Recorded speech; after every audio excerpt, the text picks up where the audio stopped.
Jai Shri Krishna Chaitanya Prabhu Nityananda Shri Advaita Gadadhara Shri Vasadi Gaura Bhakta Vrinda Hare Krishna Krishna Krishna Hare Hare Hare Ram Ram Ram Hare Hare Srila Prabhupada ki jai, Ananta Koti Vaishnava Vrinda ki jai, Shri Krishna Chaitanya Mahaprabhu ki jai, Nitai Gaur Premanande Hari Hari Bol.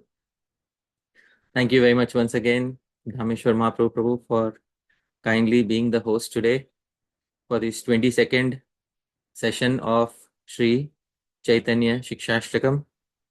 Last week, we had a break and we are continuing from where we were in the previous week. And we had begun the second verse of the Śikṣāṣṭakam. And we had seen the commentaries, Sanskrit commentaries on the second verse. We are continuing from that particular point. And I'd like to welcome all of you, dear devotees, to this 22nd session of Śrī-Caitanya-Śikṣāṣṭakam. As usual, we'll begin with the newly composed verse. Ekātmani dvyavasthāyam tridehe vākchatushtaye panchatatve षडक्षेषु सप्तचक्रेषु मे तथा सदा विशतु गौरांग महाप्रभुमुखोद्गतम् रम्यं शिक्षाष्टकं येन धन्यः स्याम भूरि भूरिशः.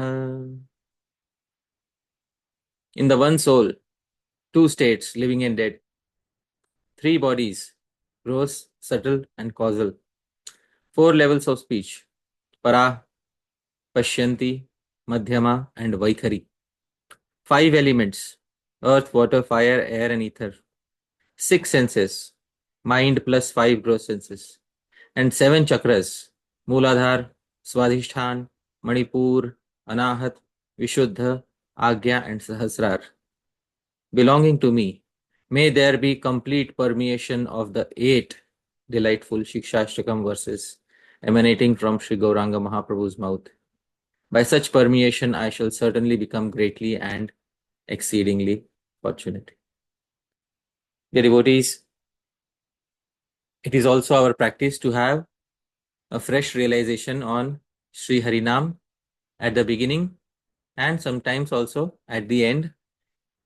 But definitely in the beginning, here is a wonderful verse, dear devotees, which glorifies Bhagwan Ram's Naam.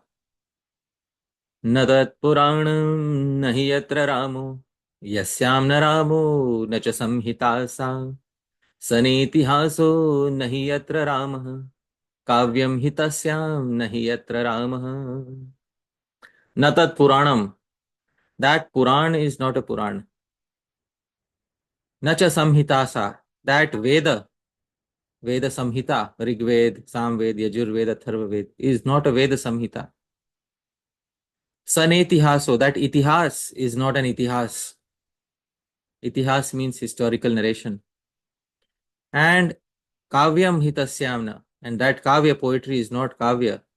Yatra Rama, if it doesn't contain the name of Sri Ram.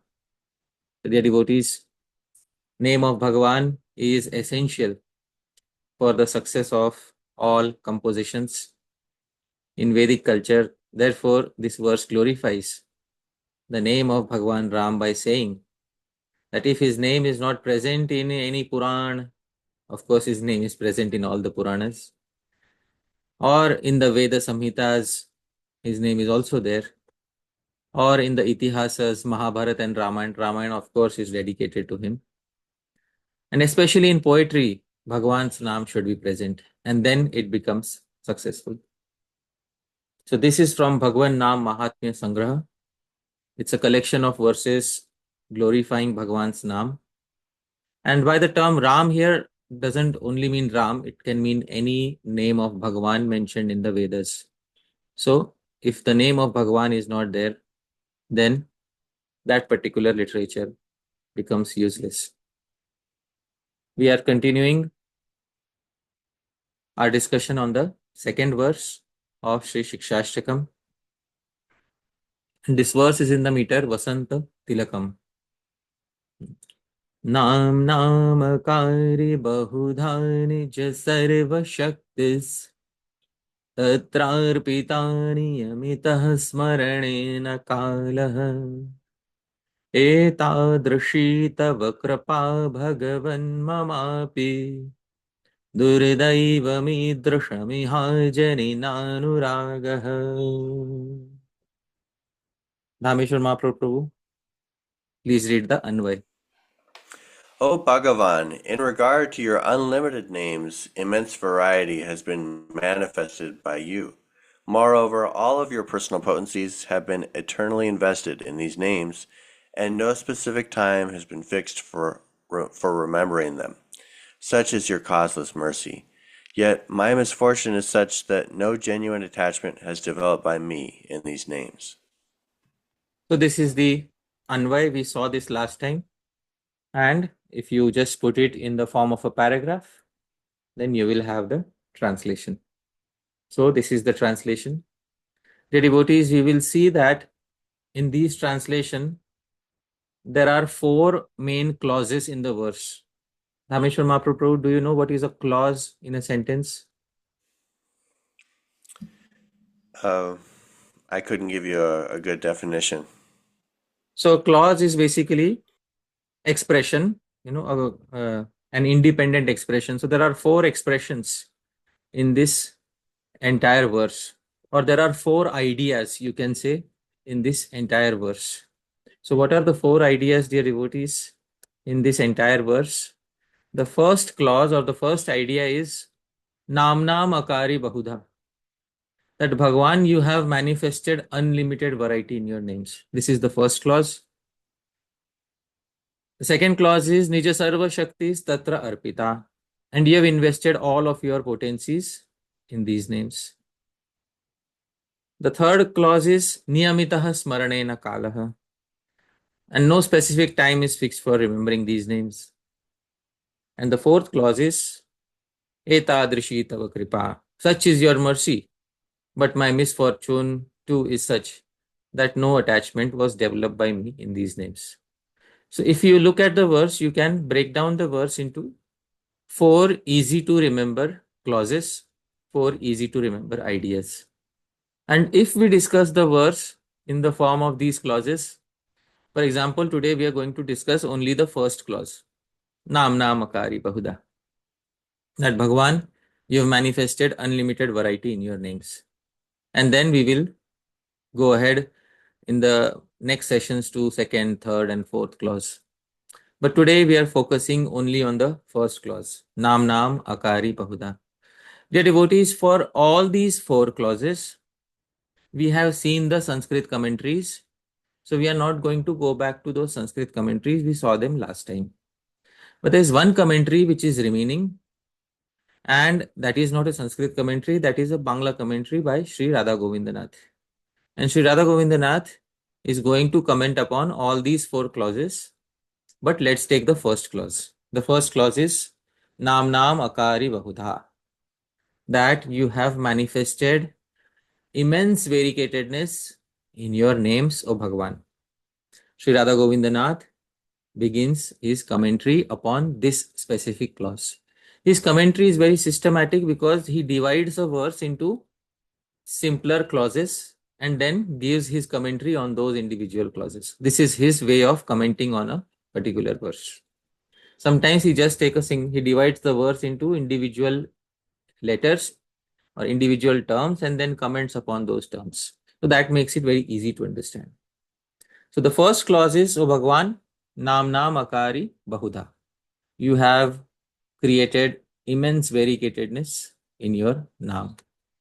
Shri Radha Govindanath begins commenting and he says, all people in the world do not have the same vasana. What is the meaning of vasana, dear devotees? Vasana is the tendency in this life which is a result of inclinations cultivated in previous lives. So some people, for example, an example of vasana could be some people like to take cold showers no matter what. They enjoy cold showers, whether it's summers or winters. So they have a particular vasana.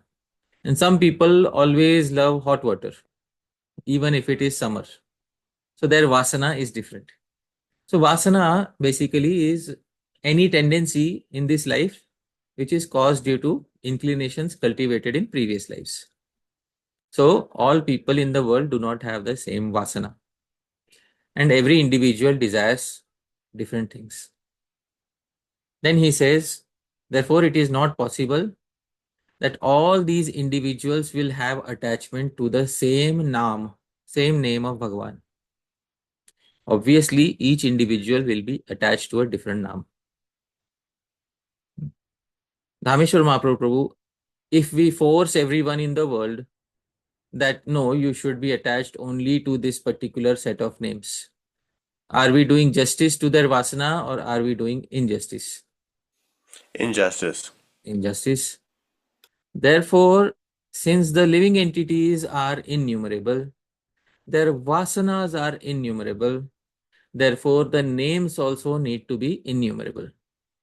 Otherwise, the different living entities cannot satisfy their vasanas or their desires through Bhagavan's Naam. Dear devotees, Bhagavan's Naam can also be used for material purposes. There is a verse in the Bhagavatam, Akamaha sarva kamova, moksha kama udaradhi. You may be free of desires or you may be full of material desires, but you engage in bhakti yoga. So Bhagavan's Naam can be used also for material purposes, and different names are there for fulfilling different material desires, different vasanas. He continues and says, for facilitating this, the most merciful Shri Krishna too has manifested so many names. Whosoever wants to chant whichever name can freely do so. So, how is it possible that anyone can chant any particular name? Because in this very verse, it will be given niyamitaha smaranena kal. There are no fixed rules determined. Select according to your choice. You can look at it as an assorted collection of sweets and you get to pick your favorite one.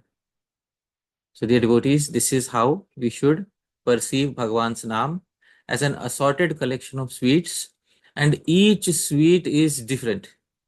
No two sweets are going to taste the same. And then you get to select your favorite one.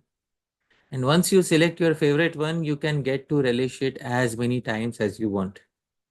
And there is no harm if on one particular day you get up and say, all right, today I am finding greater delight in another sweet. No problem at all. Nobody will accuse you of being unfaithful to the previous name. You can be married to unlimited names. They are devotees and you can have unlimited names in your life. But obviously a living entity will find pleasure in a few names which are very dear to their heart. So this is what he's trying to say. You can see the freedom of thought that is being expressed in the verse by Sri Chaitanya Mahaprabhu. Often organized religion tries to restrict freedom of thought. But here is Sri Chaitanya Mahaprabhu, who is the unconventional teacher of the truth, and he is liberating all of us by giving us free choice. You select any one name which you like. Dear devotees, this is the freedom given to us. Sri Radha Govindanath continues, obviously those who desire mukti will love to chant the name Mukunda. Dear devotees, in Sanskrit, Mukum means mukti, liberation, and Da means giver. So Mukum, Muktim, Da, Dadati, iti Mukunda. That is, he gives Muku. Mukum means mukti, liberation. Therefore, his name is Mukunda. Those who desire to serve Shri Krishna through all their senses will take pleasure in the name Govinda. Go refers to cows, Go also refers to senses. And Vinda means he who attains or he who maintains, he who resides in, that is Govinda, the devotees. And those who desire to rise above obstacles will find delight in names such as Putanari. Putana was the first obstacle that arrived in Shri Krishna's personal life, and Shri Krishna drove away that obstacle effortlessly. So he who can drive away the obstacles in his own life can certainly drive away the obstacles in the lives of others. So these are some examples that he gives. Thus, for facilitating Nam Kirtan according to various tastes and attachments of various individuals, Shri Bhagavan has manifested his various names such as Mukunda, Govinda, etc. Dear devotees, you will notice something. Some of these names are having a positive connotation. Positive connotation means Bhagavan is giving something. Mukunda, he gives mukti. Dhāmeśvara Mahāprabhu, does this name have a positive connotation or a negative one? Positive. Positive. Govinda, he maintains the cows, maintains the senses. Positive connotation. Putanari, he is the enemy, the slaughterer of Putana. What sort of a connotation does this name have, Prabhu? Negative. Negative connotation. So some names are having a positive connotation, some names are having a negative connotation. But ultimately, they are all auspicious for the sadhaka who's progressing on the path of bhakti. Dear devotees, he continues. All of Shri Bhagavan's names have similar potency and similar greatness. I have deliberately put a question mark there. Dāmeśvara Mahāprabhu, do all of Bhagavan's names have similar potency and similar greatness? Yes. Seems like yes. But some of us might have also heard statements that some names have greater potency than other names. Hmm. So I have put a question mark there. Sri Radha Govindanath also knows that this statement is questionable. But Shastra also gives a general siddhanta that all names have similar greatness. So he has, in a general way, he has made that statement. Later, he will give the detailed understanding.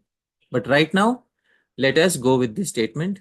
All of Sri Bhagavan's names have similar potency and similar greatness. Still, a person receives greater joy in the utterance of that name in which they have greater attachment. And then he says, such naam dear to oneself is known as Swapriya Naam. The Srimad Bhagavatam 11.240 says, Evam vratah swapriya naam kirtya jatanurago dritachitta uchchaihi. Evam vratah, a sadhaka, a person fixed in their vow, develops attachment to Bhagavan by uttering Swapriya Naam, by uttering the Naam which is dear to them. Jat Anuraga, they become attached to Bhagavan, and Druta Chitta, their heart melts. And then Uchchayid, loudly they laugh, cry, sing, etc. This is the verse in Srimad Bhagavatam which mentions that a sadhaka should ideally chant Swapriya Naam. Swapriya Naam means the Naam of Bhagavan which is dear to oneself. Some sadhakas, some practitioners have a question here, but we have been given initiation only in one mantra, maybe Hare Krishna mantra. That is mantra diksha. That is Naam given as mantra. But independently also, even without diksha, we can chant Naam. You don't need diksha separately in each and every Naam of Bhagavan.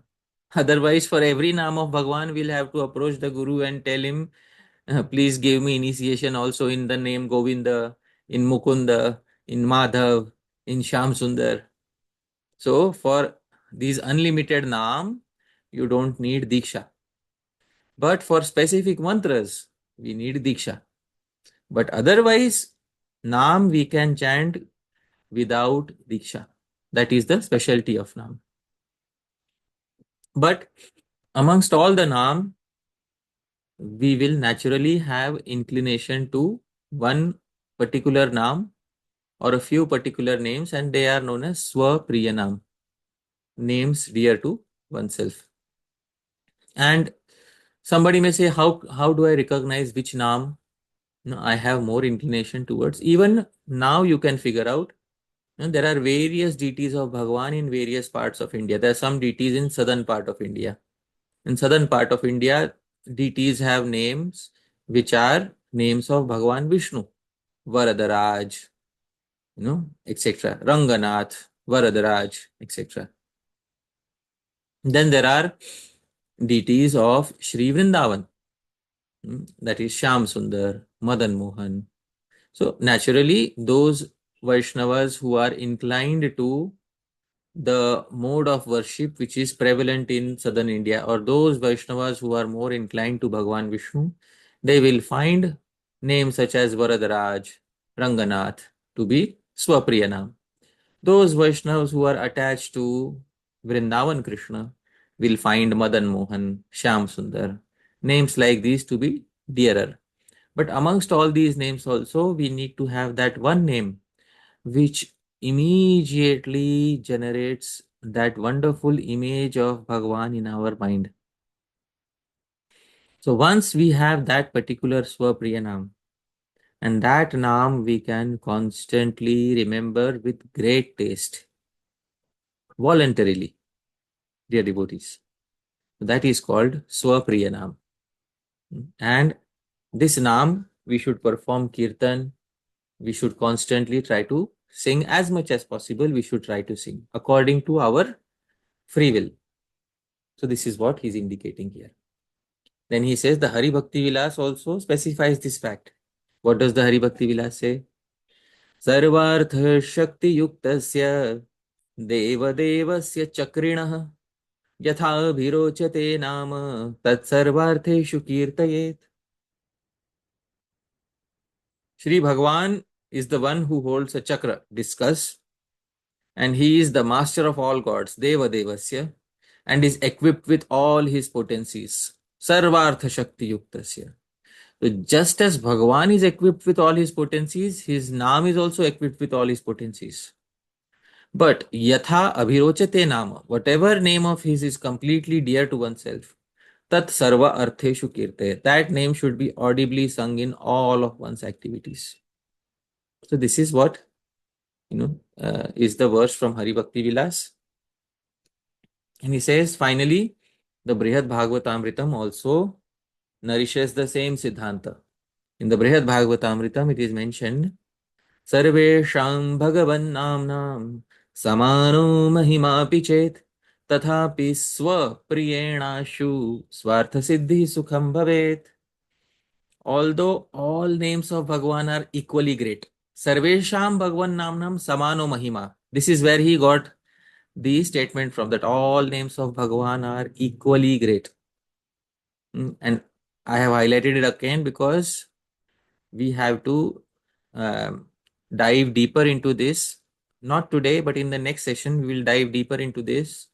Do all names of Bhagwan have equal greatness? But still, Tathapi Swapriyena Ashu Swartha Siddhi Sukham Bhavet. One achieves the cherished goal in a quick and easy manner by uttering that Naam which is Swapriya. Swapriya means dear to one's self. So this is his commentary on the first clause. What was the first clause? Nāmnām akāri bahudhā. Bhagwan has created immense variegatedness in his names. And he has manifested that variegatedness in this world. Bhagwan's names were never created. Just as Bhagwan is Anadi, Ananta, he is beginningless, endless, Bhagwan's Naam is also beginningless, endless. But in this universe, which is with a beginning and with an end, the Naam also appears and disappears from time to time. This is the Siddhanta. Now, dear devotees, here his commentary ends on the first clause. Now, I will try to explore in a newer angle. And dear devotees, if we try to see the number of names of Bhagwan and what is the conception of names of Bhagwan in other traditions, then we can truly appreciate the vision that Sri Chaitanya Mahaprabhu has given us. Let us begin with the Jewish and the Christian conception of the names of God. And let us see what Judaism and Christianity have to say about names of God, because Judaism and Christianity share a common literature, which is the Old Testament of the Bible. Both of them share that common literature. Judaism doesn't believe in the New Testament, but it believes in the Old Testament. And Christianity believes in the Old as well as the New Testament. But at least they have one common scripture, which is Old Testament. And in Judaism as well as Christianity, there are 7 primary names. Actually, they are titles. I mean, there is the conception that there is a difference between God and his name. Please try to understand. Because in these forms of religion, God is so great that no name can actually belong to him. But still some titles are given to him. So there are 7 primary titles given to him. Compare this with Gaudiya Vaishnavism, where it is said that Bhagwan's naam is non-different from Bhagwan, and not only is it non-different, it is in many ways more merciful and superior to Bhagwan. So dear devotees, in other traditions, there is a difference between Bhagwan. Actually, their conception of God is also very different from the conception of Bhagwan that we have. But just for the sake of this discussion, in other traditions, there is a difference between God and his names. The names are actually like titles. The most frequently repeated name in the Old Testament is the Tetragrammaton, which is 4 syllable. Literally, tetra means 4 and grammaton means syllabled. And if you read this, Dhāmeśvara Mahāprabhu, can you read the 4 syllables? YHWH. Yeah, YHWH. And if you phonetically try to pronounce it, Yahweh. So it goes like that. So it has become Yehovah. So this is the primary name or title of God in Judaism and Christianity. Second is Adonai. Adonai means my Lord. Third is simply El. El simply means God.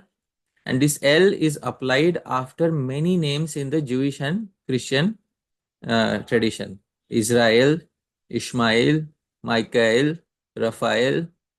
So in this way, wherever you see El in names belonging to Judaism and Christian traditions, so you should know that El means God. And then there is Elohim. Elohim means, it's a plural term, which means Godhead. So previously, plural case was used to denote respect. It's not that there are multiple gods. Plural case was used in older languages to denote respect, Godhead. So Srila Prabhupada also says Krishna is the supreme personality of Godhead. So plural in order to denote respect. Fifth name is Shaddai. Shaddai means Almighty. Sixth name is Shevaut. Shevaut means is the god of various hosts of men. And seventh name is a very peculiar name. Ayya Asharayya. So this name is I am what I am. I can't have another name. I am what I am, or I will be what I will be. This is these are the 7 prominent names of God in Judaism and Christianity. And there's one particular thing that, especially in the Jewish tradition, they don't like to write or print God's name directly on paper. Some of you might be knowing this fact. Instead of G-O-D, they will put a hyphen, G-D, and they'll write it like this. The reason for that is because if it is printed on paper, if it is written on walls, if God's name is written on walls, and then somebody throws the paper away in a garbage bin, or somebody burns the paper, or somebody paints the wall in a blasphemous way, so then the name of God will be desecrated, and they don't want that to happen. Therefore, they don't write the name of God. Usually they write G-D. And there are many statements that you shall not take the name of God in vain. For example, you see an accident and or you see some surprising event happen and you say, "Oh God," and then this was not meant to address God, but this is just meant to express surprise. So you were not meant to take the name of God to express surprise. So this is called taking God's name in vain. So in Deuteronomy, which is in the Old Testament, it is said that you shall not take the name of God in vain. You shall take the name of God only if you want to address God directly. But sometimes nowadays it's so common in the world outside, people just say, "Oh God," just for expressing surprise. So one of the it is one of the forbidden acts according to the Old Testament. And again in the Old Testament, it is said that whoever blasphemes the name of the Lord shall surely be put to death. Actually, it is punishable by death if you crumple the paper on which God's name is written and throw it away in a garbage bin, or if you burn that paper. If you would be born in the medieval ages, you could be put to death by stoning if you engaged in such an activity. So, dear devotees, herein lies another major difference between these traditions and the tradition that has been given to us by Sri Chaitanya Mahaprabhu and the Srimad Bhagavatam. Because in the tradition that we have received from Sri Chaitanya Mahaprabhu and Srimad Bhagavatam, God's name never becomes affected by any material blasphemy or any material qualities. In fact, it is said, Purnaha Shuddho Nitya Mukto Nama Chintamani Krishnas Chaitanya Rasa Vigraha Purnaha Shuddho Nitya Mukto. Purnaha Shuddho, it is always complete, it is always pure, it is never impure. Just because somebody took Krishna's name, so Krishna's name was written and somebody put it in the garbage bin, does not mean that Krishna's name got contaminated by material nature. Krishna can never get contaminated by material nature. Krishna's naam can never get contaminated by material nature. Of course, the offensive mindset towards Bhagavan will definitely create an aparadh. But just because if somebody accidentally or without knowing it, somebody steps on the name of Bhagavan. So accidentally, without knowing it, if somebody steps, it is not considered as an aparadh, because Bhagavan's naam never becomes affected by any material qualities, or it cannot become blasphemed by any material accusations. So this is what is the difference between these traditions and the tradition of Srimad Bhagavatam. Now, dear devotees, see what the Vedic tradition Srimad Bhagavatam says.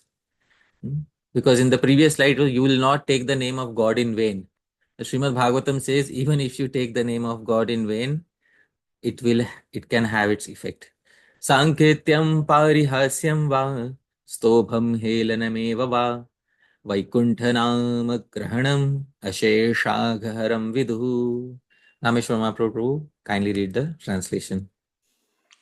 One who chants the holy name of the Lord is immediately freed from the reactions of unlimited sins, even if he chants indirectly to indicate something else, jokingly, for musical entertainment, or even neglectfully.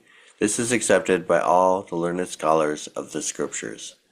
So you can chant the name to indicate somebody else, just as Ajamil chanted to indicate his son.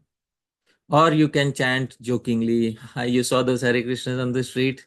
They were very funny, Or you can chant for musical entertainment. It's some nice tune is playing, some movie tune is playing, and you put the name of Krishna on that tune, and then you start singing.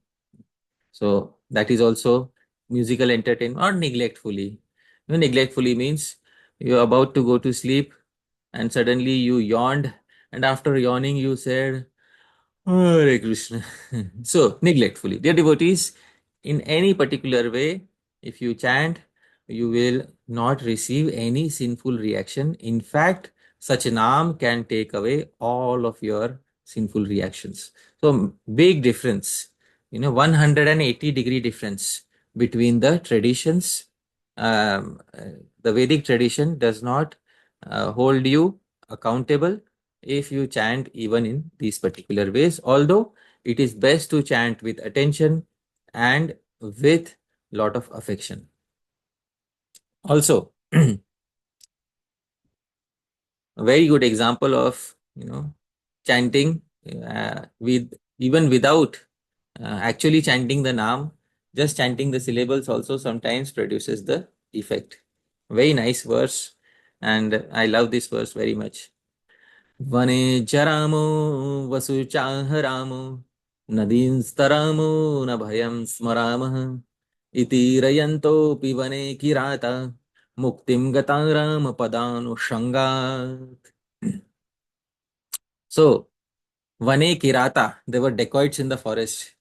And the dacoits in the forest were, after looting somebody, they were loudly singing, Vane Charamo, we roam in the forest, Charamo, Vasu Chaharama, we loot wealth, Aharama, Nadim Staramo, we effortlessly cross rivers, Taramaha, Nabhayam Smaramaha, we know no fear, Smaramaha. Iti Rayanto Dhāmeśvara Mahaprabhu, while singing like this, they ended up repeating somebody's name. Whose name did they end up repeating? Rama. Rama. Even the forest dwelling dacoits attained liberation by their constant contact with the name of Ram. It's a very nice verse attributed to Ramchandra Ashtaka Stotram. And I really love this verse because it has a very nice tune to it and very nice repetitions, very nice rhyme. So this is a very nice verse which speaks about the effect of Bhagwan's Naam. Now we come to the second largest tradition according to number of followers in the world, which is the Islamic tradition. In Islamic tradition, there is one primary name, and that one primary name is mentioned here, Al-Ilah, that is the. Al means the. Wherever you see Al means the, and Ilah means worshipable one, and that combines to become Allah. So that is what is one name. Then there are 99 other names, primary 99 other names which are to be found in the Quran, but these names are primarily dealing with the qualities, that he's merciful, or he's vigilant, or he's like that. So these 99 primary names are dealing with his qualities. It is also said that to him belong the best of names. And there are many scholars who say that there are infinite names, many Islamic scholars who say he has infinite names, but it is forbidden to look outside the Quran and the Hadith for new names. Whatever names are present in the Quran and Hadith, only those names are allowed for you to, utter. Because if to Allah belong the best of the names, so there are many best of names. So might as well chant Hare Krishna. No, that is not allowed. So you cannot look outside the Quran and the Hadith for new names. Only those names that are found in the Quran and Hadith are to be accepted. Other names will be revealed only on the day of judgment. So in various religions, there is a concept called as the day of judgment, wherein God will judge every soul based on whether they were, followers of his choicest path or not. So on the day of judgment, other names will be revealed. So this is the situation in Islam. But dear devotees, you can compare it to the tradition given by Sri Chaitanya Mahaprabhu. In this tradition, you can actually manifest new names. Prabhu, how about manifesting a new name right here, right now of Shri Krishna? Let's do it. Let's do it. Sri Sanatan Goswami composed a literature called as Shri Krishna Leela Stava. And this literature was specifically meant to manifest new names of Shri Krishna. In this literature, you will find such names that you will not find anywhere else in any other literature. And these names are related to the 10th canto. And there are 1,000 such names in Shri Krishna Leela Stava. And here is one of the, initial verses. Parikshit Prishta Charita Sarvasevya Kathamrita Krita Pandava Nistara, Parikshit Deha Gopana. So there are four names in four quarters of the verse. Parikshit Prishta Charita, Charita, whose character was Prishta, was inquired by King Parikshit. Prabhu, have you heard this name before? That's a new one. That's a new one. Sarvasevya Kathamrita. O Bhagwan, whose Katha Amrita, whose nectarian descriptions are Sarvasevya, are to be relished by one and all. Krita Pandava Nistara, third name. O Bhagwan, who Krita, who accomplished the Nistar, the deliverance of the Pandavas. And Parikshit Deha Gopana, O Bhagwan, who protected Gopana, the Deha, the body of Parikshit, from the Brahmastra of Ashwathama. So, all of these names you might have heard for the first time. Question arises, are these names eternal names or non-eternal names? The answer is, these are all eternal names because Bhagavan has unlimited names, and devotees such as Sri Sanatan Goswami only manifest those names which are already present in the spiritual world, dear devotees. So you can see the freedom which is given in the Vedic tradition, that you can manifest new names of Bhagavan, but please make sure that these names should follow rules of grammar, these names should follow rules of Rasa Shastra, these names should be based on pastimes of Bhagavan. You shouldn't make a name like, orange looking Krishna, because there is no such matching description in the Shastra. So whatever has historically occurred, based on that, you can manifest unlimited names of Bhagavan, just as Sri Sanatan Goswami has manifested these names in his wonderful literature, Shri Krishna Leela Stava. And in this entire literature, you can just keep singing these names, and each name is like chewing on the sugar cane. And with every word, Parikshit, Prishta, Charita, immediately many images come to your mind.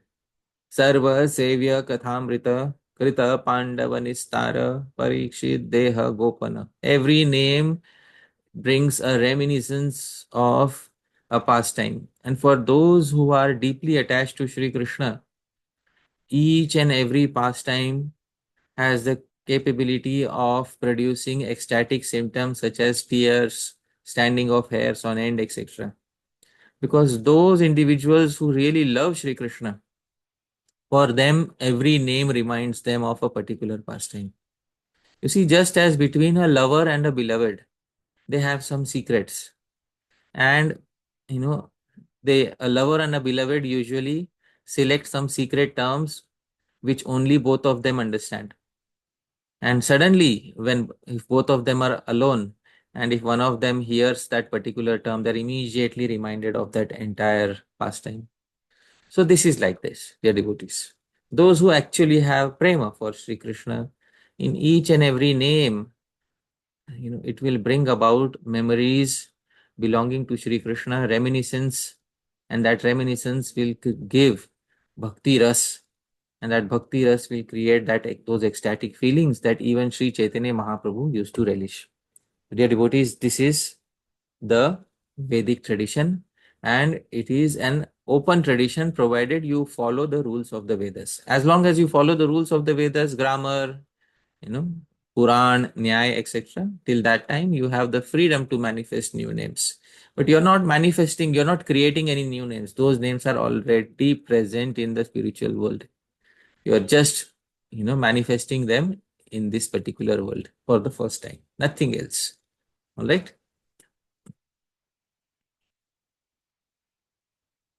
Dear devotees, now let's look at the Vedic tradition in greater detail. How many names of Bhagavan are there in the Vedic tradition? Dhāmeśvara Mahāprabhu, Prabhu, how many names from, till now, from whatever you have understood, how many names are there? Unlimited. Unlimited names are there. But I'm sorry to disappoint you, Bhagavan has 0 names.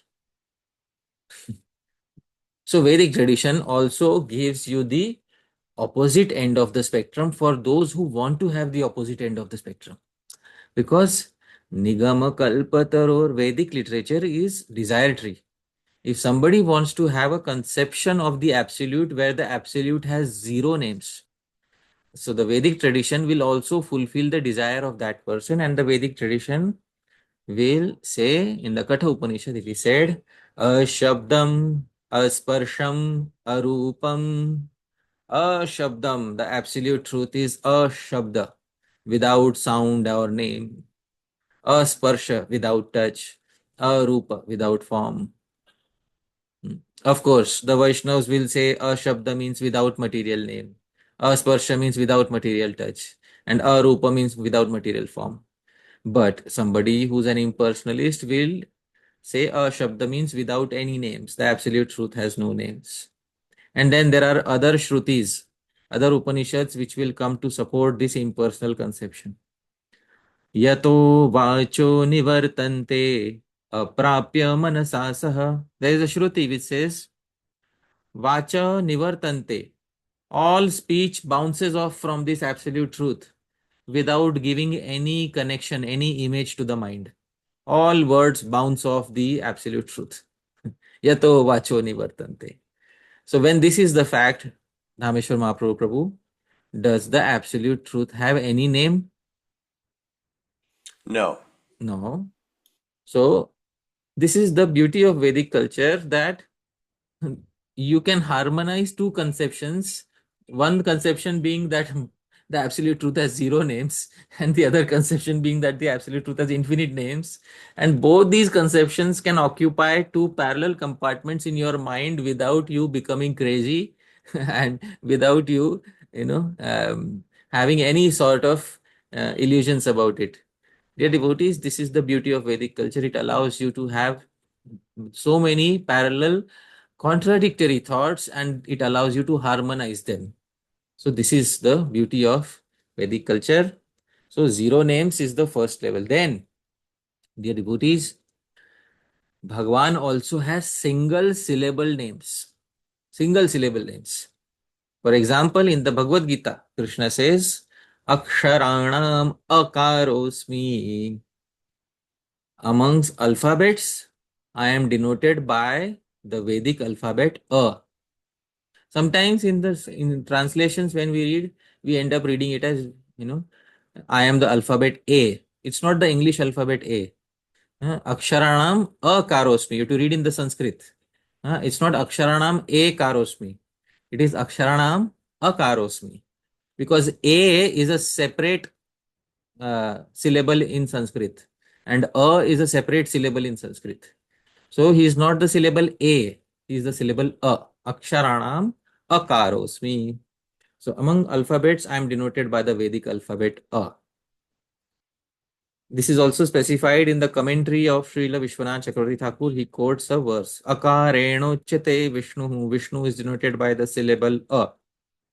In his commentary to Srimad Bhagavatam 10.69.17, Srila Vishwanath Chakravarti Thakur has quoted a smriti. It says, Akaren Uchyate Vishnu. Vishnu is denoted by the syllable A. Dear devotees, then Bhagwan also has his original name from the Vedas. What is his original name from the Vedas? The original name from the Vedas is Pranavaha Om. And in the Gita, Bhagwan says, Pranavaha Sarva Vedeshu. I am the Pranava, the original sound vibration, Om, in all the Vedas. Dear devotees, many times people mispronounce Pranava as O, beginning with O. It doesn't begin with O, it begins with O. It has Akar, Ukar, Makar. Oh, oh. This is how it is supposed to be pronounced. So, Pranavaha Sarva Vedeshu. I am the Pranav in all the Vedas. And even in the Yoga Sutra of Patanjali Muni, it is said, Tasya Vachakaha Pranavaha. He is denoted by the Pranava. Pranava means is denoted by that original Vedic name, which is Pranava. Oh, so this is what it is, dear devotees. So his original Vedic name is also there. Then, dear devotees, he has also three prominent names. What are the three prominent names? These are mentioned in Srimad Bhagavatam. Brahmeti, Paramatmeti, Bhagavaniti Shabdyate. In the broader categories of literature, you'll find these three names to be repeated the most number of times. Brahma, Paramatma, and Bhagavan. Absolute truth is one. But he gets three different names because the different individuals who are trying to attain him have different conceptions of him. So in this way, he gets three names: Brahma, Paramatma, and Bhagavan. Then, dear devotees, he has hundreds of names. Many of you might have heard of Ashtottar Shatanam. There are many Ashtottar Shatanams, 108 names of Krishna, 108 names of Shri Radha. So there is one in Brahmanda Purana, Krishna Ashtottar Shatanam. So he also has hundreds of names. And then he also has thousands of names, Sahasranam. And the most popular one being Sri Vishnu Sahasranam, Gopal Sahasranam, Sri Radha Sahasranam. But Sri Radha Sahasranam is not his name, it is his energy's name. We will come to that shortly. But anyways, at least Vishnu Sahasranam, Gopal Sahasranam, no, all these names are there. Actually, he has infinite names. And what is the Praman? Because we should not speak anything without Praman. So the Praman is given in Narad Pancharatra. In Narad Pancharatra, Bhagavan Shiva, because Pancharatra is a Tantra. And I said Tantras are mainly spoken by Bhagavan Shiva. So Bhagavan Shiva speaks to Shri Narad and he says, Nāmanyasya-pyanantani tirthaputani Narada. In Narad Pancharatra, in the second Ratra, in the first chapter, 23rd verse, Narada, O Narad, Namani asya api anantani. His names are also infinite. And Tirthaputani. And these names purify the places of pilgrimage. These names, actually places of pilgrimage purify everyone. But these names purify even those places of pilgrimage. This is what Bhagavan Shiva is trying to say to Narad Muni. So Anantani Namani Asya. He has infinite names. Dear devotees, if he has infinite names, then it means that your name and my name actually belong to whom? Dhāmeśvara Mahāprabhu? Krishna. Krishna. And the person walking on the street, his name is Tom, somebody's name is Harry. These names belong ultimately to whom? Krishna. Krishna, of course. All names belong to Shri Krishna. Dear devotees, all names are made of syllables. And the Sanskrit name of syllable is Akshara. Akshara means Naksharati, that which is never destroyed, is called Akshara. And one of the names of Bhagavan in Vishnu Sahasranam is Akshara. He is actually every syllable. And if he is every syllable, he is also the names created using the various syllables. I hope you are able to understand. I'll give you an example from the mundane world. In the mundane world, there is a toy named Lego. Dhāmeśvara Mahaprabhu, do you know what is Lego? Yes. So Prabhu, Legos are basically, they are plastic bricks, and using those plastic bricks, you can make various figures. So a single plastic brick is also having the name Lego engraved on it. Have you seen sometimes, Prabhu? Yes. Yes. So a single plastic brick is also called as Lego. And when you make a big figure out of it, that is also called Lego. I hope you're able to understand. Similarly, a single syllable is also, Akshar is also Bhagavan's Naam. And any Naam created using those syllables are also ultimately Bhagavan's Naam. Please try to understand, dear devotees. This is what is the Siddhanta. Sri Madhvacharya quotes a Shruti. Namani sarvani yama vishanti tvam tvaupanishadam purusham pritchami. It is quoted in his commentary to the first sutra of Vedanta Sutra. Namani sarvani yam avishanti. All names finally enter into him. Tam tu Upanishadam Purusham Prichhami. I inquire about that Purusha described in Upanishads, in whom all names finally enter. So this, dear devotees, is what? Is the Siddhanta. All names belong to him. But then we can chant any name. Might as well chant Coca-Cola instead of Hare Krishna. Isn't it? We all know, those of us who have read Srila Prabhupada's statements, he used to say, it's not that by chanting Coca-Cola you will attain it. You have to chant Hare Krishna. But Dhāmeśvara Prabhu, actually the name Coca-Cola also ultimately belongs to whom?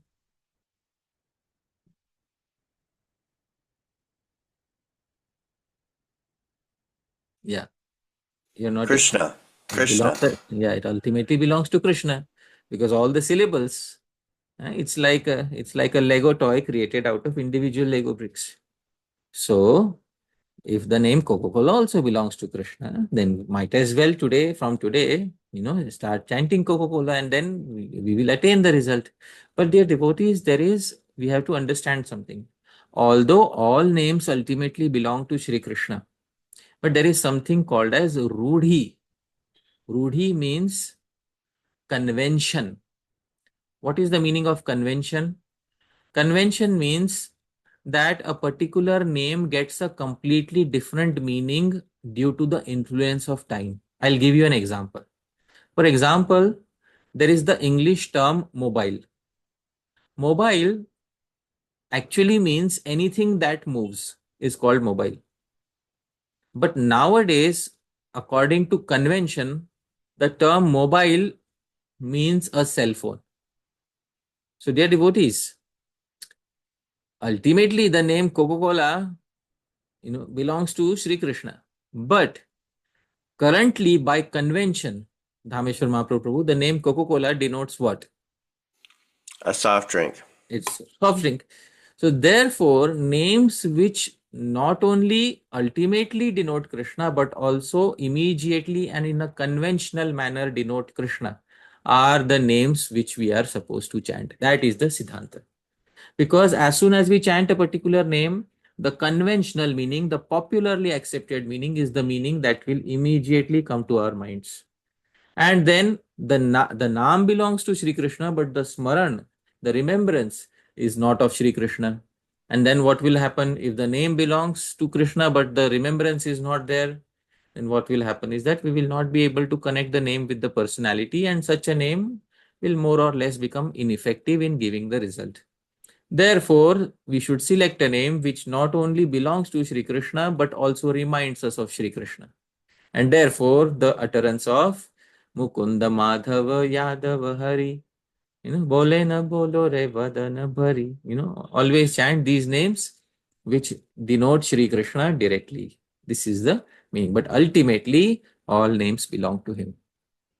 Right? And dear devotees, another Sri Jiva Goswami also quotes another Shruti, another Vedic hymn.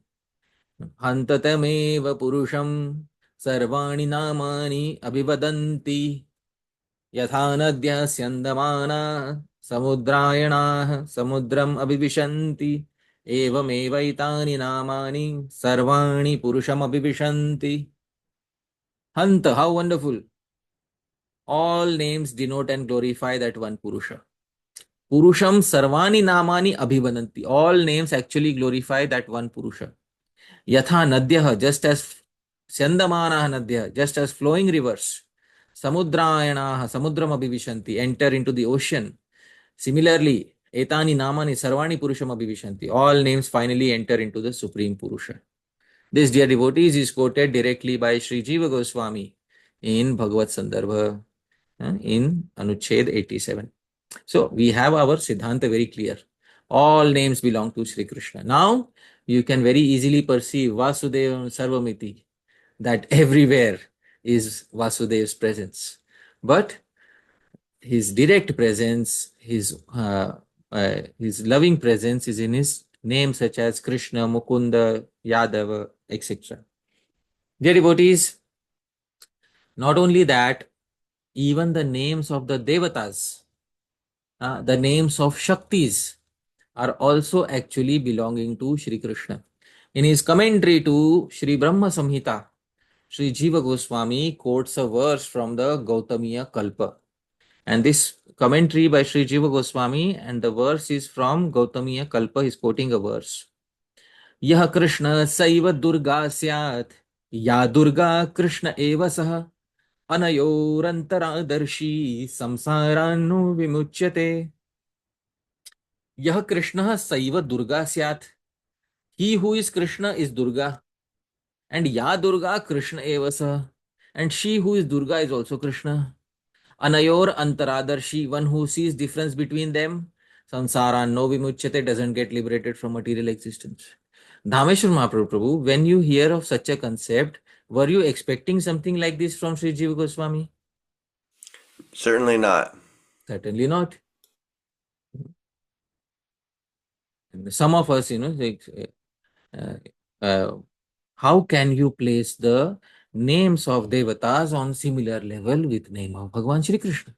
Believe it or not, you can find this verse in Sri Jiva Goswami's commentary to Brahma Samhita, third verse. And this verse is originally from Gautamiya Kalpa.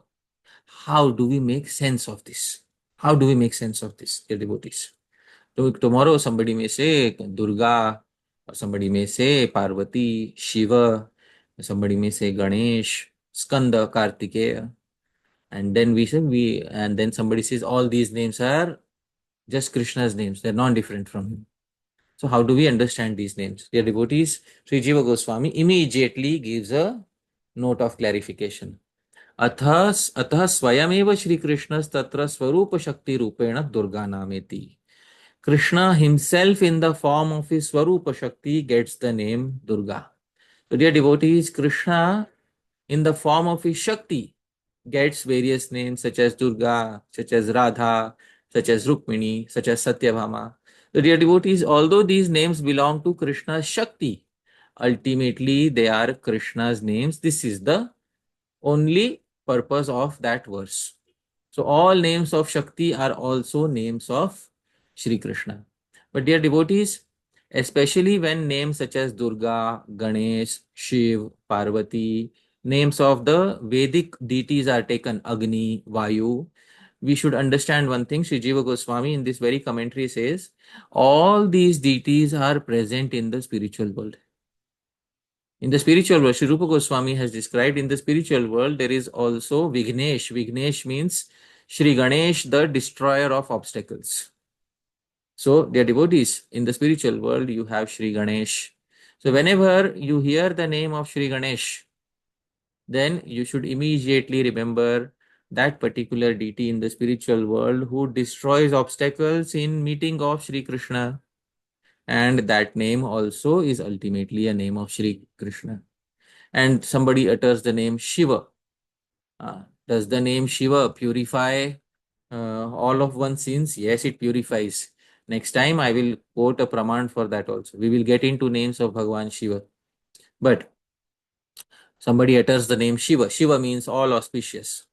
So Bhagavan Shiva is also present in Goloka Vrindavan as Gopeshwar. And therefore, dear devotees, his name is ultimately a name of Bhagavan Shri Krishna. And then there are also Chandra and Surya. Chandra is the moon, Surya is the sun, because there is sunrise and moonrise going on in the spiritual world. Therefore, dear devotees, all these deities, Vedic deities, are present in the spiritual world in Goloka Vrindavan. Their names are ultimately, not immediately, ultimately, they are Sri Krishna's names. Please try to understand. In this way, all the entirety of Vedic culture, not only Vedic culture, the entirety of all the cultures can be assimilated into our understanding given by Sri Chaitanya Mahaprabhu. Dhāmeśvara Mahaprabhu, how does that sound now? It's amazing.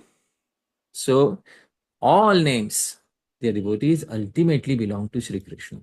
But just because they ultimately belong to Sri Krishna doesn't mean that we immediately begin chanting them. Immediately we have to chant those names which directly belong to Sri Krishna, which directly indicate Sri Krishna's pastimes. Those names we have to chant. Right? And we should never deride any particular name of any particular Vedic deities. We should never deride any of those names, dear devotees. Because deriding any one name is ultimately deriding Bhagwan's name.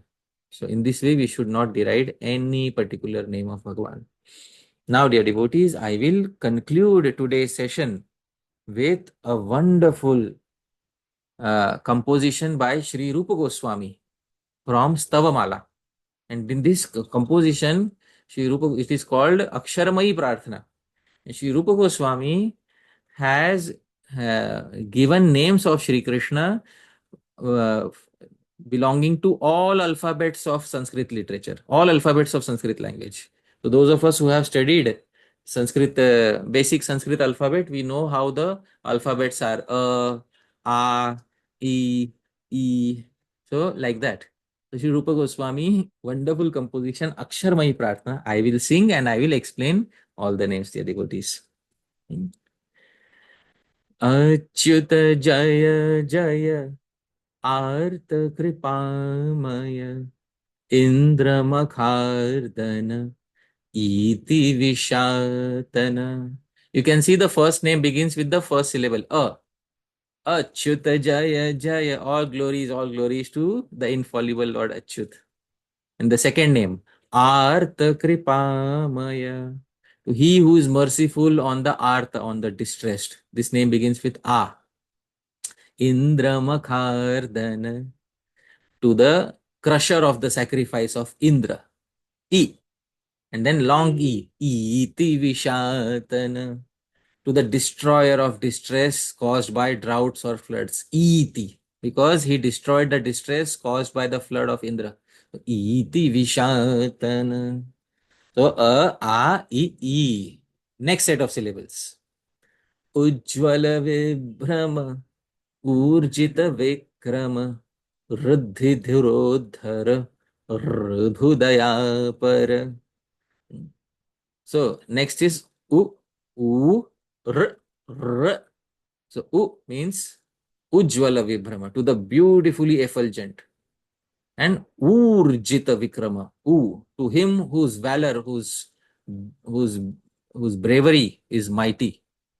Riddhi Dhurodhara, to he who is full of all riddhi, full of all opulences. And Ribhudayapara, Ribhu refers to the devatas, the gods. To he who shows great mercy on the gods. All of these are newly manifested names of Shri Krishna. They are devotees. Next. Lideva Kripekshita Lvadalakshita Edhita Vallava Aindava Kula Bhava. Lideva Kripekshita. This syllable is very rare. Lit Iva Kripa Ekshita is played on the grammar. So this syllable is so rare, it is only seen in one term. It is seen in the term krip.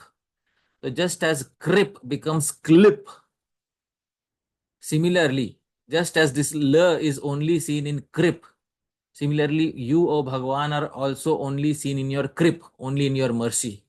So he who shows himself only in his kripa, only in his mercy, just as the syllable l is shown only in kripa, in the verbal root kripa.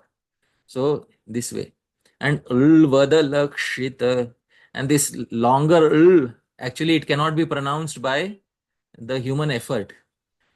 So he who is imperceptible to mundane senses, just as the long sound is imperceptible to mundane senses. So like this. So then why have you kept that sound in Sanskrit grammar? Well, it is there because it is there in Sanskrit grammar just as an indicator. There is no such syllable present in the Vedas. Sri Baldev Vidyabhushan says this sound cannot be perceived by any human effort, and it is not also present in the Vedas. It is not at all existing. But Edhita Vallava. Next is A. So this is the syllable A, which sounds like the English syllable A for apple. Edhita Vallava. He who causes the good fortune of the Gopas to increase. Aindava Kula Bhava.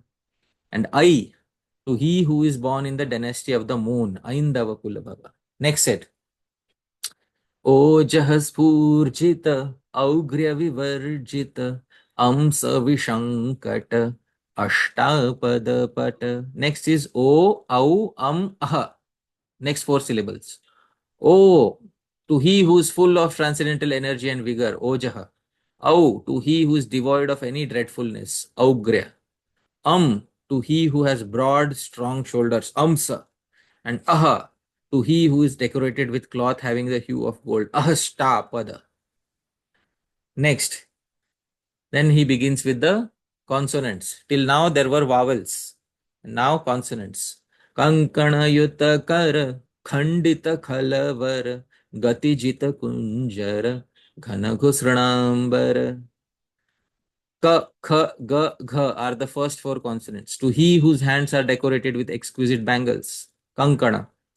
Kha, to he who causes the wicked to be crushed. Khandita. Ga, to he whose gait defeats an elephant's beautiful gait. Gati. And Gha, to he whose garments are marked with kumkum marks of a deep shade. Ghana. Next, four syllables are Nga, Cha, Cha, Ja.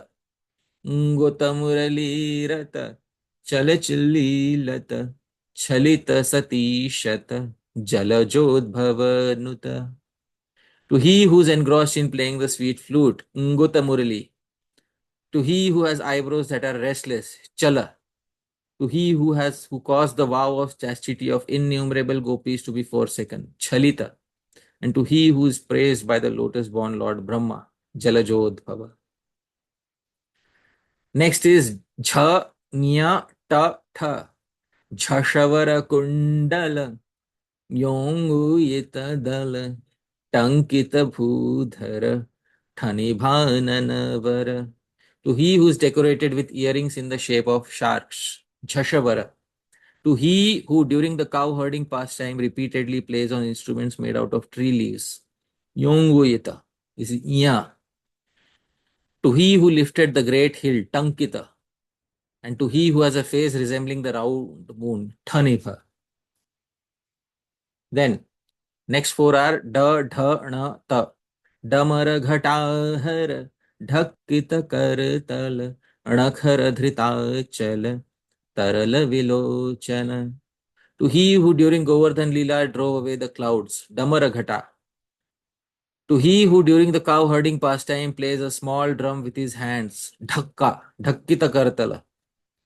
To he who held the Govardhan hill on the tip of his nail, Anakhara. And to he who has beautiful eyes that glisten, Tarala. Next four are Tha, Da, Dha, Na. Thutkrita Khanjana, Danuja Vimardana, Dhavalavardhana, Nanda Sukhaspada. To he whose eyes cause the beauty of the Khanjana, wagtail bird to be totally undervalued, Thutkrita. To he who destroys the demons, Danuja. To he who protects and nourishes the cows, Dhavala. And to he who brings joy to Nanda Maharaj, Nanda Sukhaspada. Now we are coming to the end gradually. Next four are Pa, Pha, Ba, Bha. Pankaja Samapada, Haninutta Modita, Bandhu Vinodita, Bhanguritalaka. To he who has beautiful feet resembling lotus flowers, Pankaja. To he who was pleased by the prayers of the hooded Kaliya snake, Phani. To he who revels in the association of his friends, Bandhu.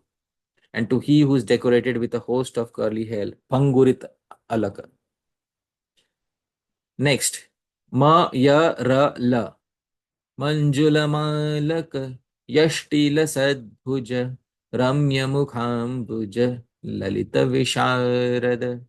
To he whose neck is decorated with beautiful forest flower garland, Manjula Mala. To he who in his right hand holds a stick, Yashti, for herding cows, small stick, Yashti. To he who has a beautiful, Ramya, lotus-like face, and to he who is expert, Lalit, in all kinds of knowledge.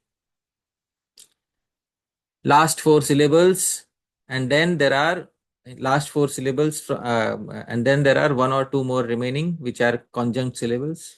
Vallavarangada, Sharmada Cheshtita, Shatpada Veshtita, Sarasiruhadhara. To he who gives ecstatic mellows to the cowherdmen, Vallava. To he whose pastimes bestow joy upon the devotees, Sharmada Cheshtita. To he who is surrounded by bumblebee, Shat Pada. Shat means 6, Pada means feet. Bumblebees have 6 feet, Shat Pada. And to he who holds a lotus flower, Sarasi Ruha. Finally, Haladhara Sodhara Kshanad Gunodkara Veer. Ha and Ksha are the last two. To the brother of Haladhar, Balram, and to he whose multitudes of qualities bestow a festival of joy at every moment. Kshana. The Ksha is not actually syllable, but to complete the poem, Sri Rupa Goswami has included a conjunct syllable. Ksha is a combination of Ka and Sha. Ksha. So just to complete the poem, he has included it. Veer, O heroic Krishna, all glories to you. This, dear devotees, is Aksharmayi Prarthana. Sri Rupa Goswami glorified Sri Krishna using all syllables of the Sanskrit language. I will very quickly, dear devotees, sing it in the Sanskrit so that you will hear the direct words of Sri Rupa Goswami in the rhythm. Achyut जय जय आर्त कृपामय इंद्रमखार्दन कीर्ति विशातन उज्ज्वल विभ्रम ऊर्जित विक्रम रिद्धि धुरोद्धर ऋभुदयापर लिदिव कृपेक्षित वदलक्षित एधित वल्लभ ऐन्धव कुल भव ओजः स्फूर्जित औग्र्य विवर्जित हंस विशंकट अष्टापदपट कंकणयुत कर खंडित खलवर गतिजित कुंजर घन घुसृणांबर गुत मुरलीरत चल चिल्लीलत छलित सतीशत जलजोद्भवनुत झषवर कुंडल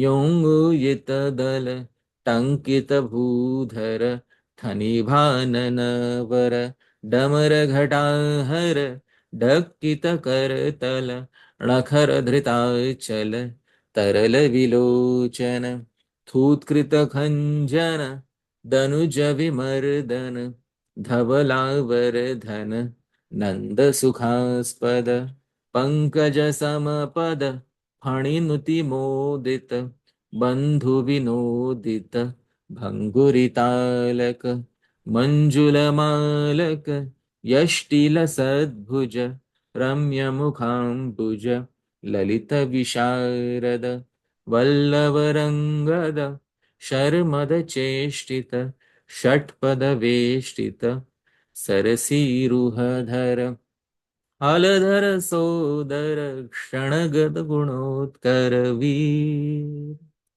This, dear devotees, all syllables used in the service of Shri Krishna. I'll pause my speech here. Yadatra skalitah kinchit vidvamsah purayantu tat. Yadatra saushthavam kinchit. Tad guru reva me nahi. Yadatra skalitam kinchit. If there's any mistake in what I said, vidvamsah, you learned devotees, purayantu tat. Please correct any mistakes. But yadatra saushthavam kinchit. If anything was nice, please remember, tad guru reva. It belongs to my Guru Janas. Me nahi. It doesn't belong to me. Including this final poetry from Sri Rupa Goswami's Tavamala. Wonderful poetry, dear devotees. Thank you very much. Dhāmeśvara Mahāprabhu. Thank you all, to all devotees for kindly being here. Hare Krishna. Thank you very much, Hari Prabhu, for a beautiful class. It reminded me a lot of earlier class where you spoke about Vishnu's name being Pratyaya, and you can't really you can't conjugate or make meaning of words without conjugation, and Pratyaya means conjugation, so you can't have any meaning of any terms without the Lord. And Yes. so it goes really well with that. And it's just so beautiful to think about how everything is ultimately God's name, even though we have the best names already, like Mukunda Madhava, Yadava Yeah. Hari. Wonderful. So Thank you. Thank you so much, Prabhu. thank Yes. you.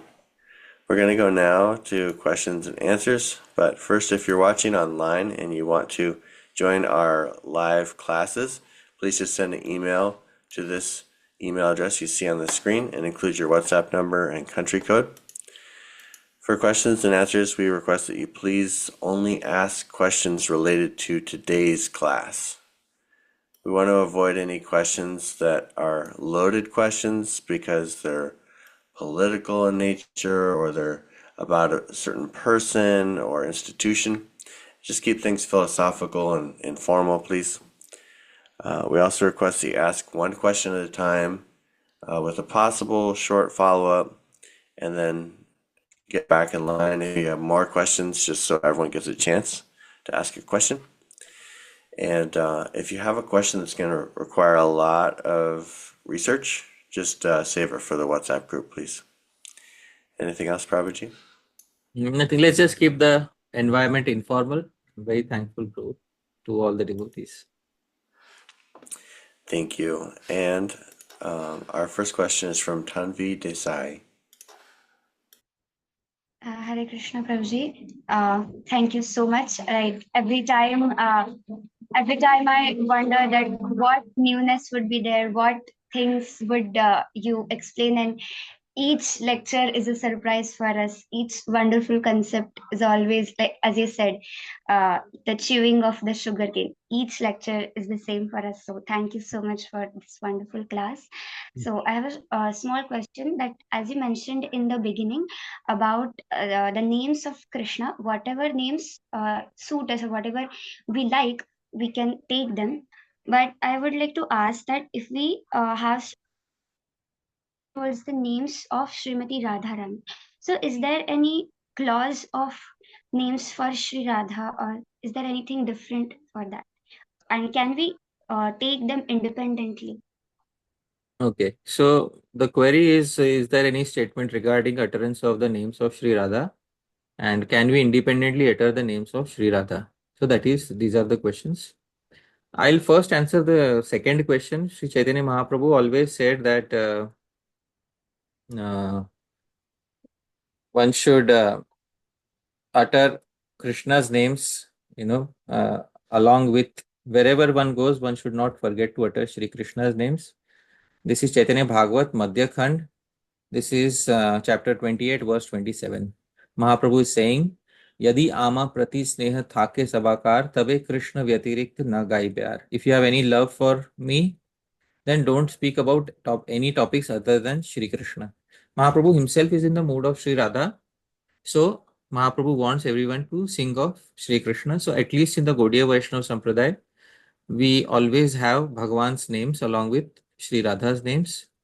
Like even Shri Gaurkishore Das Babaji, he said Radhe Jai Jai Madhav Daite. So Radha and Madhav immediately, he supplemented the name of Madhav along with Shri Radha's name. So that is our tradition, Gaudiya Vaishnava tradition, because ultimately we want to also give happiness to Shri Radha, and her happiness is when she hears the name of Shri Krishna, not so much when she hears her own name. So that is our Gaudiya Vaishnava tradition. In our tradition, she has so many names. Her names are mentioned in Sahasranams, etc. And those names we can definitely utter. But usually such names should be supplemented with the name of Shri Krishna. For example, one of her name is Gandharvika and Gandharva, and along with her, the name which is supplemented is Giridhari. So Gandharva Giridhari or Gandharvika Giridhari. So like this, her names are also whatever names we like from her name. That is very nice. But there should be a supplementing name of Shri Krishna, which also gives her pleasure. So that is the understanding in the Gaudiya Vaishnava Sampradaya. So I hope that satisfies your query. Right? Thank you. So just a small follow-up that as we speak of the glories of Krishna name, so is it the same when we utter the names of Sri Radharani also? So this will come up in Nija Sarva Shaktis. All the energy has Bhagwan invested all energies in all the names. But that is the second clause. First clause today was that Bhagwan has manifested variegated names. Next time we will see Sri Radha Govindnath dealing with Nija Sarva Shaktis Tatrarpita. Has Bhagwan invested all potencies in all names, or has Bhagwan made some name special? So we'll see that next time. So I'll keep that a secret right now, because to explain that I'll have to go through some Shastra. I'll have to explain some verses from Shastra, which I don't want to do right now. I want to reserve it for next time. Right? Thank you. Yes, sir. Thank you so much. Thank you. Next we have Omkar Prabhu. Hare Krishna, Prabhu, Pranam. Thank you for the wonderful lecture, Rosie. Especially the quote of how the Durga's and Krishna's name is similar. It was good to have the reference of it. That's true. And my question actually dealt with the thing which actually you're going to discuss in the next lecture about the difference between the name of Lord Krishna, Lord Rama, the different statements which we hear in the scriptures. I think you're going to cover it in next lecture. So I'll just add. Yes, sir. Yeah. So next time we'll do that, but those particular statements in Shastra dealing with this name is more effective, that name is more effective, or whether all names have the same effectiveness. Just true. I had just this another question about you showed different faiths and then comparison with Mahaprabhu's understanding. So how much does the Shri Vaishnava or Madhva Vaishnava understanding coincide with ours? Because what I've observed in dealings with the scholars is when they speak of the theoretical part or like say the Vedantic concept, they give more preference to mantras and the Vedic statements. But the bhaktas in their samaja, in their sampradaya, who focus more on basically the magnanimity of Lord, or basically expressing emotions of bhakti, they give focus on Harinam. Right. So in your last statement broke. What were you saying? Are you good? Your last statement broke off, Prabhu. He's still unmuted. Okay. So I think he's asking about the conceptions that the Madhva Sampradaya and Shri Sampradaya have. The statements that I quoted were directly from Madhva Sampradaya. One of the statement was quoted by Sri Madhvacharya in Vedanta Sutra 1.1.1, where he says that all names belong to Bhagavan. In his Rig Bhashya also, in his commentary on the first hymn of the Rig Veda, he also says all names of Agni, names of all the deities, actually they belong to Bhagavan Vishnu. So in the Madhva Vaishnava Sampradaya, there is no doubt that all names of all the deities are actually names of Bhagavan Vishnu. There is no doubt about this because Sri Madhvacharya has expressed in direct words. And in the Shri Vaishnava Sampradaya, if you see the commentaries on Bhagavad Gita, etc., of Sri Ramanujacharya, it begins with Ananta Guna, Ananta Rupa, there is infinite auspicious qualities, his infinite forms, So obviously infinite forms and infinite names go side by side. They have nothing against him having infinite names, and they also accept the Shrutis, the statements from Veda, which I have quoted, that all these names ultimately flow like a river into Bhagwan. So I don't think theoretically anybody differs on this particular point. Practically, they may say that those names which are found in the form of mantras in the Vedas, those are more special. And independently chanting just any name without Vedic reference is not so effective. But Gaudiya Vaishnava Sampradaya says that it's not that, just only chanting a mantra is effective and chanting names is not so effective. Chanting names is also effective provided that we do it with sneha, a lot of affection. That affection brings the effectiveness. So that is the consideration of the Gaudiya Vaishnava Sampradaya. So that is what is the answer. Just a small follow in that point. Like they agree with this point, but regarding the Nama, Harinama giving moksha or such kind of ideas, at least the part where they focused much on Vedanta and other concepts, they just say that Nama will give the eligibility to attain the knowledge, and that knowledge will give you the moksha. Yes. So at least there be some difference, I think, in this area at least. Yeah. So in the Madhva Sampradaya, it is very clearly understood that there is a difference in the understanding that in the Madhva Sampradaya, they believe that only specific people can get moksha, not everybody can get moksha.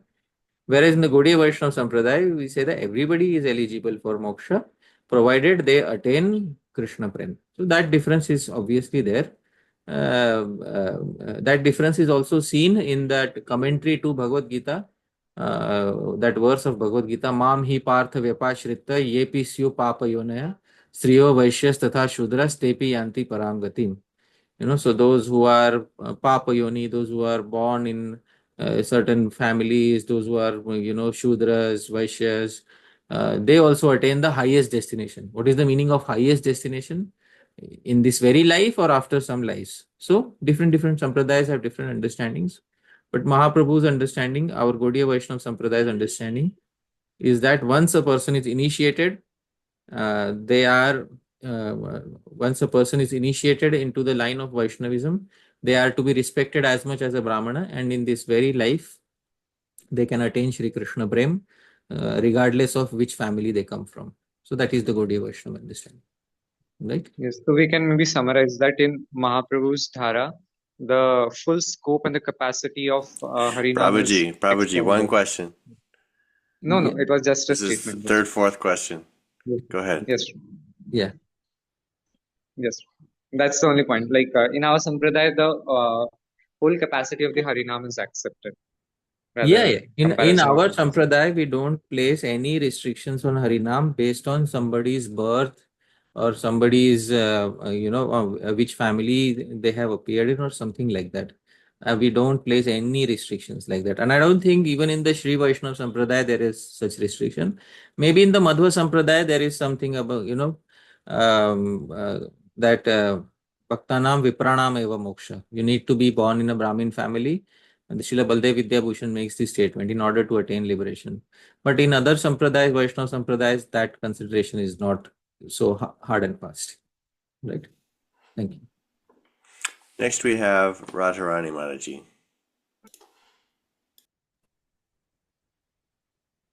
Hare Krishna Prabhuji, Dandavat Pranam. I like these classes because they make me think and clear my misconceptions that I have nurtured for years. And it's so important to, have these misconceptions cleared because we've been practicing bhakti with a very weird mindset. So thank you so much. And my question today is that, I've been hearing in these classes that we should chant out of affection, not out of fear or out of the desire to go back to Godhead. So, but as sadhakas, I don't have any affection or any love. So then how should I approach the holy name? What should be my motivation for waking up early when there is no affection and no love? Thank you so much, Prabhu. So, Mataji, if that affection and that love is not there, then what are we living for? Actually, what are we living for? It's a very important question. A human being in this world, let's say somebody tells us that you will take a human birth, but you will not experience any love from anyone. And then we will say, might as well, I don't take such a birth. Because if I want to take a human birth, I'd rather experience some love from family, friends, from spouse, etc. Otherwise, there's no meaning to human life. So, if a question like this is asked, that if we don't have prema, or if we don't have the inclination, or if we don't have the affection, then how do we chant? So then that position itself is considered as as not so desirable by Shri by the Chaitanya Charitamrita. I will quote a verse, and this is a very nice Krishna prema vina vyartha daridra jivan das kari vetan more deha prema dhan. Let me find, yes. Prema dhana vina vyartha daridra jivan das kari vetan more deha prema dhan. This is Antya Leela, this Siksastakam prayers. It is in prema dhana vina. Prema dhana vina, without the wealth of prema, vyartha daridra jivan. Life is useless, actually. Das kari, Bhagwan, please make me your servant, and vetan, give me salary. What salary? Prema dhan. Give me prema as my salary. Srila Prabhupada translates, without love of Godhead, my life is useless. Therefore, I pray that you accept me as your servant and give me the salary of ecstatic love of God. So those of us who don't feel any affection or any love, then we should definitely try our best to come in association with individuals who can infuse some of that taste within us. Some people by nature, in the material, I'm giving a material example. Some people by nature are not romantic. They have no inclination for any romantic feelings in this world. And then how will they become romantic? They'll become romantic if they come in contact with somebody who has a heart for romance.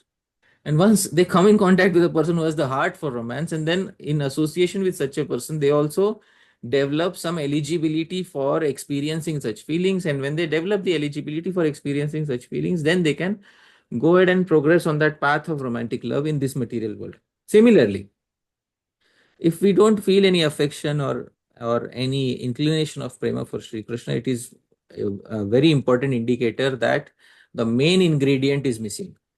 And the main ingredient is missing, rest everything we do will end up giving very less result. It's very important that we fix that central, we as it is said in the English language, we address the elephant in the room, that we don't have affection for Sri Krishna. And once that affection, little bit of affection develops, then the rest of the things will build around it. That is the central, the crux of all the practice. Little bit of affection is needed. And when that little bit of affection is needed, and Sri Rupa Goswami also says this in Bhakti Rasamrit Sindhu. I will quote, your question is very nice, so these references are coming to my mind. Sri Rupa Goswami says in Bhakti Rasamrit Sindhu, what should you do in order to progress on the path? And Sri Rupa Goswami gives a very nice, yes, I am sharing my screen. This is Bhakti Rasamrit Sindhu, 145. So Eastern Division, first wave. It is Swalpa api ruchir eva syat. Mataji, can you tell me what is the meaning of ruchi? Interest, Interest or according to me. genuine interest, genuine affection, So Swalpa api ruchi eva syat bhakti tattva avabodhika. So little bit of inclination, genuine inclination will give bhakti tattva avabodhika, will give you knowledge of the truths of bhakti. Yuktistu kevala naiva, but independently, without this ruchi, if you try to use your logic, naiva, no. It is not possible like that. Yad asya apratishtata. By logic, we will not get anywhere. Logic has no foundation. Independent of, this small taste for activities of bhakti. This small taste comes from previous lives. Sri Jiva Goswami says, prachina samskarena uttamatva jnana. So, prachina samskarena. So, from previous lives, if we have cultivated, it comes. And if we have not cultivated in previous lives, it can come in this life. But we have to associate with that specific person who will enthuse that within us. And once a particular person infuses that in us, then you will never let it go. Vihatum ichena rasagraho jana. Srimad Bhagavatam says, and this is again another reference is coming to my mind. Vihatum ichena rasagraho jana. Srimad Bhagavatam 1.5.19. And Mataji, you can, kindly, this is 1.5.19. Vihatum ichena rasagraho jana. Please read this highlighted part. A person who has once relished the taste of the lotus feet of the Lord can do nothing but remember that ecstasy again and again. This is not an over-exaggerated statement. Actually, it's a fact. But that first taste, it's like the lion tasting first blood. And the lion never forgets what it was to taste first blood. Similarly, that first experience is very important. But when that first experience comes, then a person becomes, a true follower of this path of Chaitanya Mahaprabhu. Till that time, one is walking through yukti, logic. Now I will do this, I will chant extra rounds. Now I will do that, now I will fast for so many days. But simply using yukti, logic will not help. Some genuine taste is required on this path. And if that genuine taste is not with us, then we have to get it from somebody else. I hope you're able to understand. So, Okay. Okay. Thank you Prabhupada, so much. one last thing, Prabhupada used to give this example. Somebody wants to become a drunkard. You can go to university and study how to drink. And Srila Prabhupada gave this example. But the best way to become a drunkard is if you have never, I don't recommend anybody, but Prabhupada gave this example in Teachings of Queen Kunti. He said, if you want to become a drunkard, then you sit with other people who are already experienced drunkards.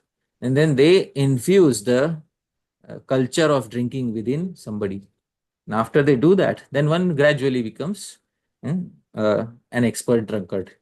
So this is what Srila Prabhupada used to say, with very, very nice quote that it is in Teachings of Queen Kunti, that book, you will find that particular thing. All right? Okay. I'll Thank you. share, I'll just, I'll just share it for everybody to see. Here, Prabhupada in a lecture on Bhagavad Gita. The thing is that if you want to become a drunkard, you mix with people who drink. And you drink little. Then you become a big drunkard. Similarly, if you got little sense that I shall understand what is this God, this very much qualification, then if anyone only wants sincerely that I will understand what is God, then you are drinking. Business begins immediately.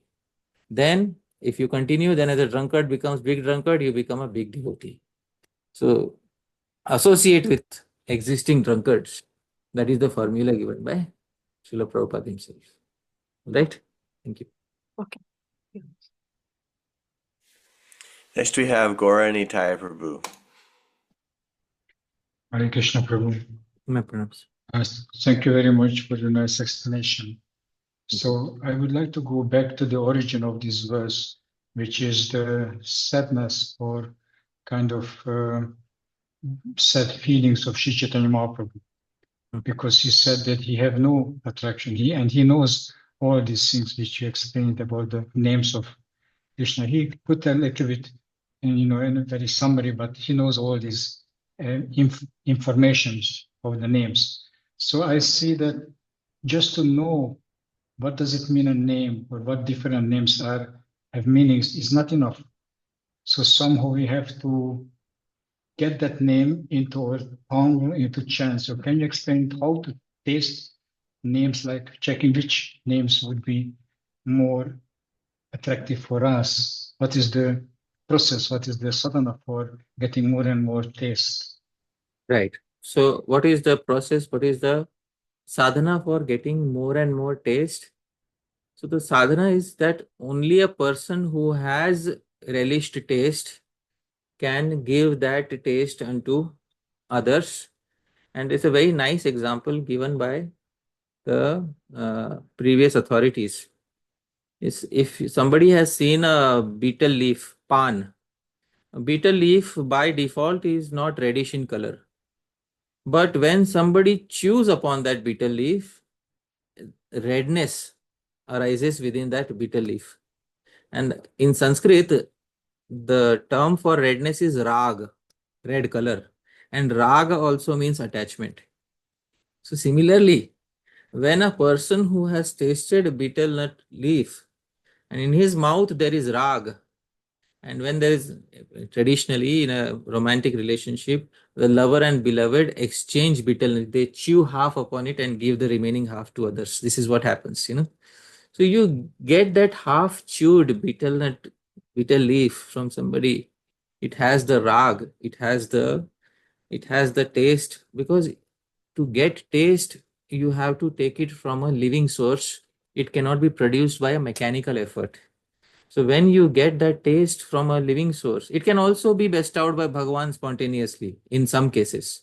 But mainly it is obtained from an existing devotee.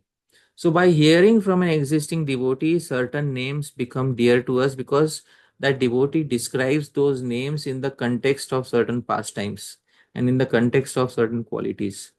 And those qualities and pastimes make a deep impression on our heart. And the heart can be compared to solid wax. But because of his explanation, this wax melts in certain ways. And those names get imprinted on the heart. And those names become dear to us. So it's very important to have the warmth of the association of a person whose heart has already melted. And that warmth will also begin melting our own heart. And in that association, definitely we will start relishing a few names. And therefore, if there is a devotee of Bhagavan Ramchandra whose heart is melting in thinking of Bhagavan Ram, if he associates with somebody else, their heart will also start melting in similar directions. If there's a devotee whose heart melts in thinking about Bhagavan Shri Krishna, and somebody else associates with them, their heart will also start melting. And when Sri Chaitanya Mahaprabhu went to southern India, there was the uncle of Sri Gopal Bhatt Goswami, and his heart was inclined differently. But due to the warmth that he received from the heart of Sri Chaitanya Mahaprabhu, his heart also started melting in certain ways. So that is the standard way of developing some affection for certain names. I hope that satisfies your query to some degree. Thank you. Next we have Harshil Gosar Prabhu. Hare Krishna Guru, Pranam. I really want to thank you for the efforts that you put in the Q&A sessions and everything. So I just wanted to reconfirm that the Harinam only manifests when we associate with Rasik devotees and everything. So there is no qualification required, right? To See, Harinam has already manifested in the world. Nāmnām, akāri. Akāri is past tense, bahudhā. Bhagwan has already in the past manifested all these names. And the point is, you begin uttering those names with affection due to the contact of an existing devotee. Otherwise also you can utter the names. It's not that, unless you associate with such a loving devotee, you cannot utter. You can utter. But that utterance, more or less, there is a high chance that such an utterance will be keval naam. Keval naam means just the basic syllables are coming from the mouth, but there is no feeling involved.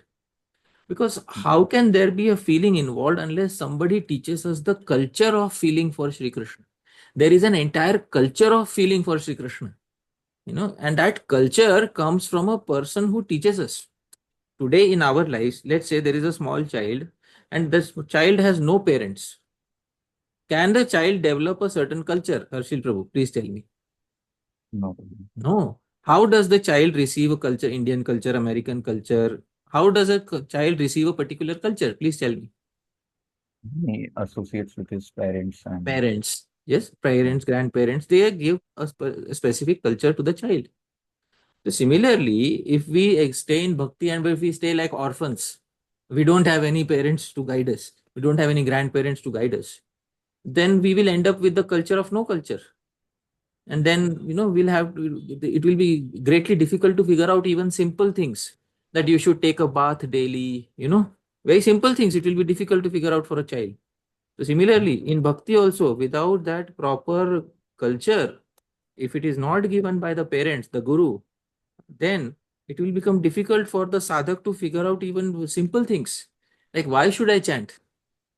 How much should I chant? Why should I not chant more? Or why should I not chant too less? To figure out these things will take a lot of time.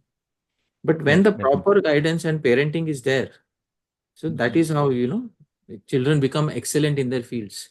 When you look at any child who has become excellent, and they need to have some guide or some mentor or somebody behind them. Yes. Or you can look at the Olympics and you can see how the gold medal winners, how they've been supported by their parents and their family. Similarly, in the field of bhakti too, you need that culture needs to be there, and you need to have a parental figure, which usually is in the form of a guru, to give you that particular culture. Otherwise, very difficult, right? So Prabhu, if I'm getting it right, when we get a mentor and a like guru in our life, we get the roadmap, what we have to do. Yes.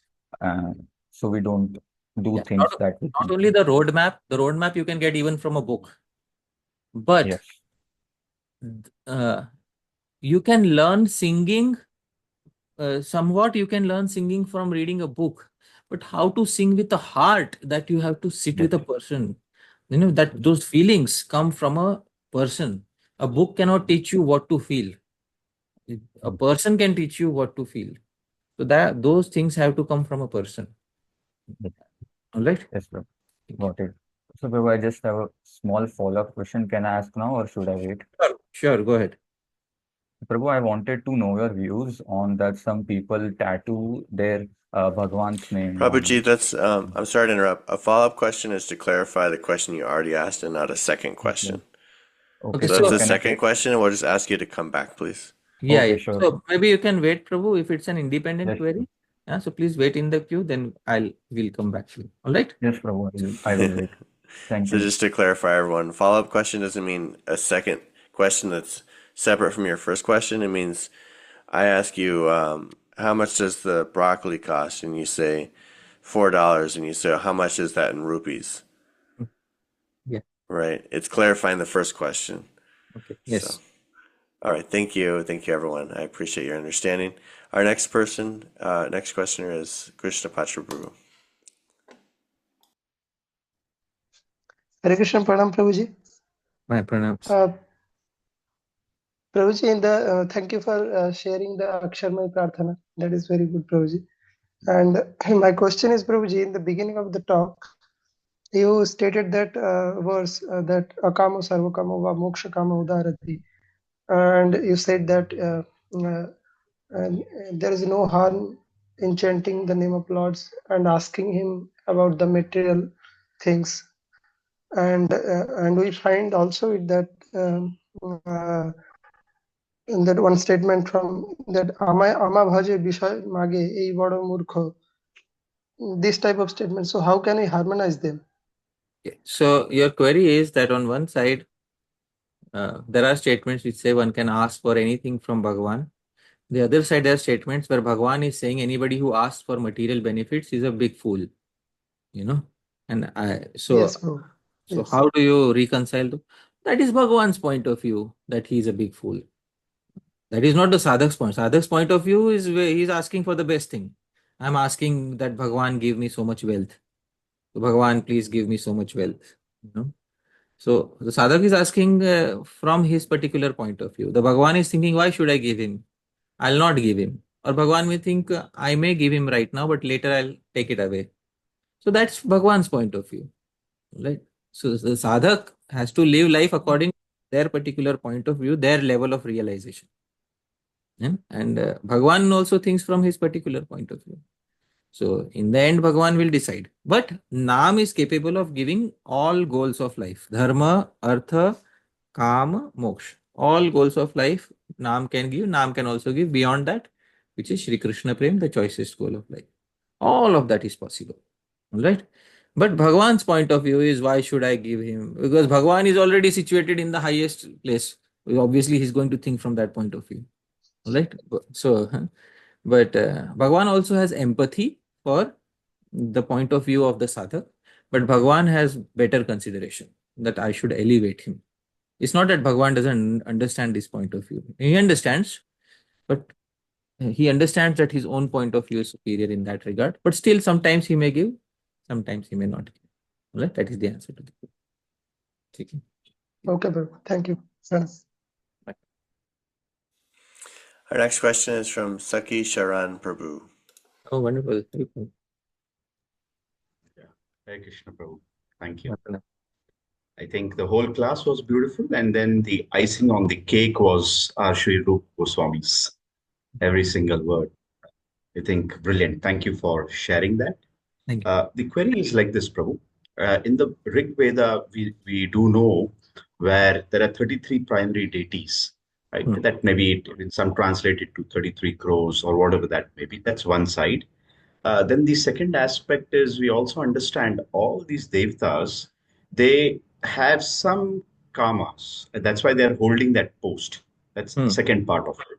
Then the other aspect also, we know that they also exist in the spiritual world, as you have just mentioned, Surya, Chandra, or Varun, the Pavan, all these Vayu, they all assist the Lord. So all these are different, or how do we understand this whole scene of these devatas there? And then finally concluding that how this is the Lord himself. So once again, Prabhu, the Vedas have 33 different categories of deities, and then what else, Prabhu? What is the exact question after that?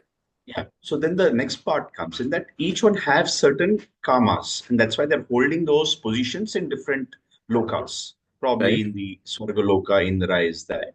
But Right. we also understand that they are also existing in the spiritual world. Right. So how do we understand? Are they the same or they're different personalities? From the Jnana part, it's very differently understood through Tattva. Like Right. Chandra is the mind, all this Hmm. water represents the experiences of the world. That side is not needed right now. But Hmm. are these the same also in the spiritual world? That was the query? Okay, all right. So the thing is, in Brihadaranyaka Upanishad, I will open Brihadaranyaka Upanishad 392. I will share that particular quote from Brihadaranyaka Upanishad 392 gives what is the meaning of uh, the 33. So do you read Devanagari, Prabhu? Yeah. All right.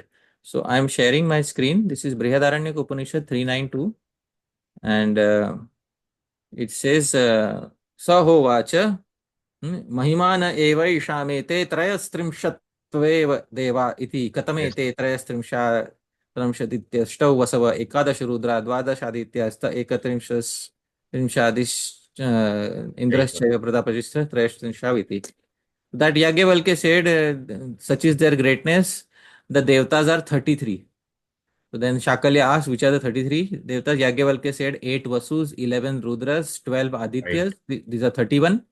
And Ashwin. Indra and Prajapati are 32nd and 33rd, total 33. So according to Brihadaranyaka Upanishad 392, there are 33 deities. Now your query was, these deities are there because they are having their own specific desires, and they are in the deities in the spiritual world, the deities in the spiritual world are liberated entities. They are not the same as these entities. They are separate entities, and sometimes they may have a separate name also. For example, he who is known as Ganesh here is known as Vishwaksen in the spiritual world. So Sri Rupa Right. Goswami specifies in Laghu Bhagavatamritam that he who is Ganesh here is known as Vishwaksen in the spiritual world. Let me try to find if I am able to easily locate mm, this particular uh, quote. Yes, I am here. It is. I am sharing my screen. This is from Laghu Bhagavatamritam. सत्याच्युतानंत Durga Vishwaksen गजाननै शंख पद्म निधिभ्याम तुर्यम अष्टौ दिक्ष्वयम्. So this is Durga, Vishwaksen, Gajanan, Shankha, Padma, Nidhi, all the various uh, nidhis. Nidhis means the various opulences are there. Rig Veda, all the Vedas are there. Garud is there. So all of them are there, in the spiritual world. And then he also quotes Marudganas, Vishwadeva, Nitya Sarve Pare Dhamni. They're all eternally present in that eternal spiritual world. Ye cha anye tridivaukasaha. All the other devtas are also present in the spiritual world. Te vai prakrita nake asmin na nityas. And those who are in this material heavenly planets, they are na nitya. They are not eternal ones. But the ones in the spiritual world are the eternal ones. Obviously, they are separate personalities as shown by Sri Rupa Goswami in Laghu Bhagavatamritam. All right. So that satisfies your query, Prabhu. Thank you. Next we have Bhavya Bhagavan Prabhu. Hare Krishna, Prabhuji, Ratnam. Friends. Hare Krishna, Prabhuji. So, thank you for such a nice class, Prabhuji. So many confusions got cleared, Prabhuji. Prabhuji, my question is, like, in so many purports of Srila Prabhupada in the Bhagavatam, we read that devotees don't ask anything except for the service from the Lord. So, should we, and just recently you were mentioning that the Lord's perspective is different and the devotee's level is different. So, Prabhuji, should we just stick to what Prabhupada is saying or how it should be for us, Prabhuji? I'll tell you something about this. Srila Prabhupada might have said that the devotee should not ask for anything material and should ask only for progress on the path of bhakti. Sure. In the Srimad Bhagavatam, however, you will find devotees who are clearly asking Bhagwan for something material. For example, Dhruva Maharaj. Dhruva Maharaj clearly asked for something material from Bhagwan. Yeah. And he wanted to ask for his, a kingdom which is greater than his great grandfather. So there are some devotees who just are very upfront and direct in asking what they want from Bhagwan. And then there are some devotees who are instructed by their gurus, you should not ask like this, you ask like that. So they suppress their desires and they ask for something else. So both types of devotees are existing. So some devotees say, well, I will be who I am. That's who I am. I want this. I'm going to ask for this. So depending on your personality, if your personality is that I am going to be who I am, and that's what I'm going to ask from Bhagwan. So you can either be like Dhruva Maharaj, or you can be like somebody who is, following the instruction of Guru Janas and suppressing one's natural tendencies to ask for something higher. So that depends from person to person. But examples of both type are present in the Srimad Bhagavatam. Dhruva Maharaj being an example of asking what he wants. In fact, his guru Narad Muni came and told him, it's very difficult. He said, please don't try to deviate me from my goal. If you want to give me something, give me that kingdom, otherwise leave it. Otherwise, we don't have a deal. All right. So this is how some devotees are. They are very upfront even in front of their guru. They are very honest even in front of their guru. And some devotees are scared of their guru janas. They don't want to speak up more. It depends on person to person, right? Prabhuji, I have a little follow-up if I may ask, Prabhuji. Sure, why not? Yeah, I mean, so sometimes what I fear is if I ask something material to the Lord would say, okay, you take this and don't show me your face then. I get this kind of feeling, Prabhuji. Because you're asking for something material and go away, don't disturb me anymore now then. So if I you just have get this, this feeling. if you have this image of Bhagwan as the policeman in the sky, then what can be done about it? So at least my Bhagwan is not like that. My Bhagwan is somebody who is Karuna Sindhu and Din Bandhu. Karuna Sindhu means unlimitedly merciful, and Din Bandhu means he's friend of those who are fallen. So if we have such conceptions of Bhagwan, the Bhagwan will give this, but he will throw me away. That Bhagwan is somehow envious and jealous of me. So that is not the Bhagwan that I have heard about in Vedic culture. If Bhagwan gives, he will give with, and especially, even if you want to ask something from Bhagwan, say, Bhagwan, if you give unconditionally. All right, otherwise don't give. That is a good adverb to put. Bhagwan, if you want to give something, give unconditionally. All right, don't give with terms and conditions attached. Otherwise, don't give. That could be a good helpful prayer for such cases. All right. Thank you so much, Prabhuji. Thank you so much. Clears everything. Next we have Kanai Sundar Prabhu.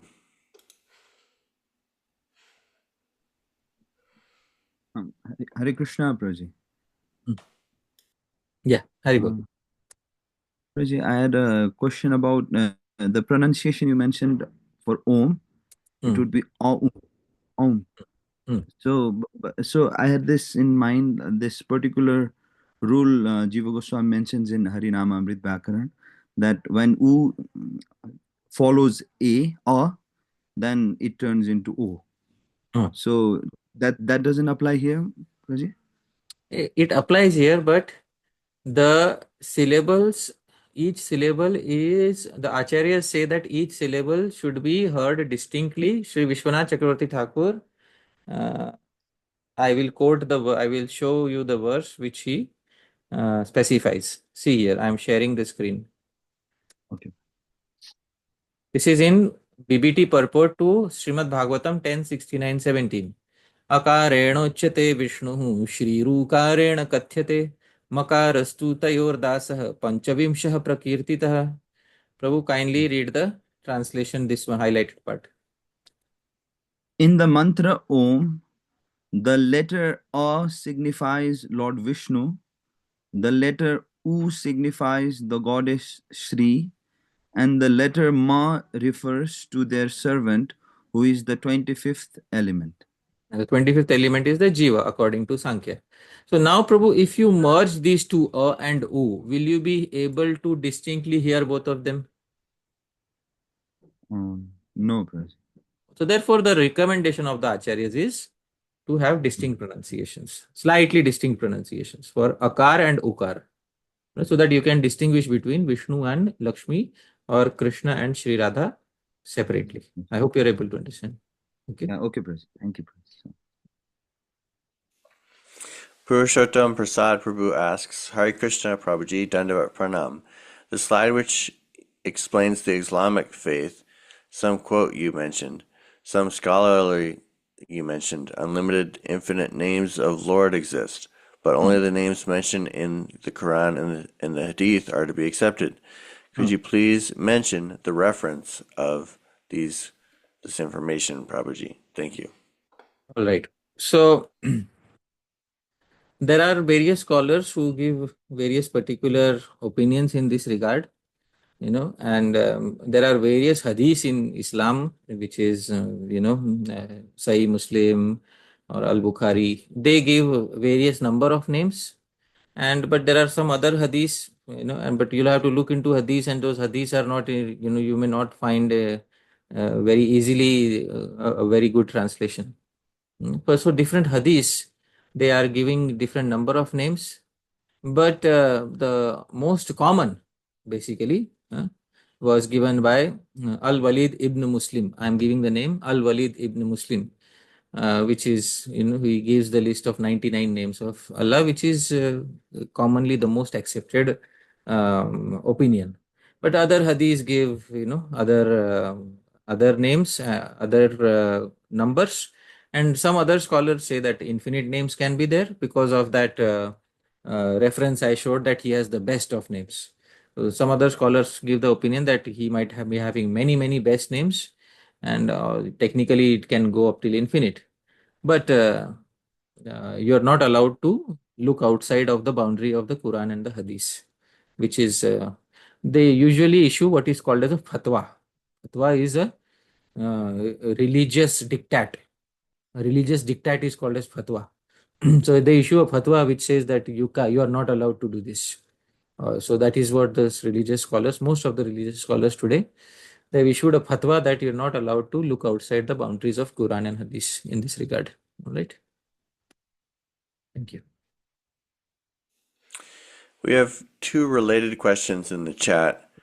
One is, they're both about attaining affection for Krishna by associating with devotees who have affection for Krishna.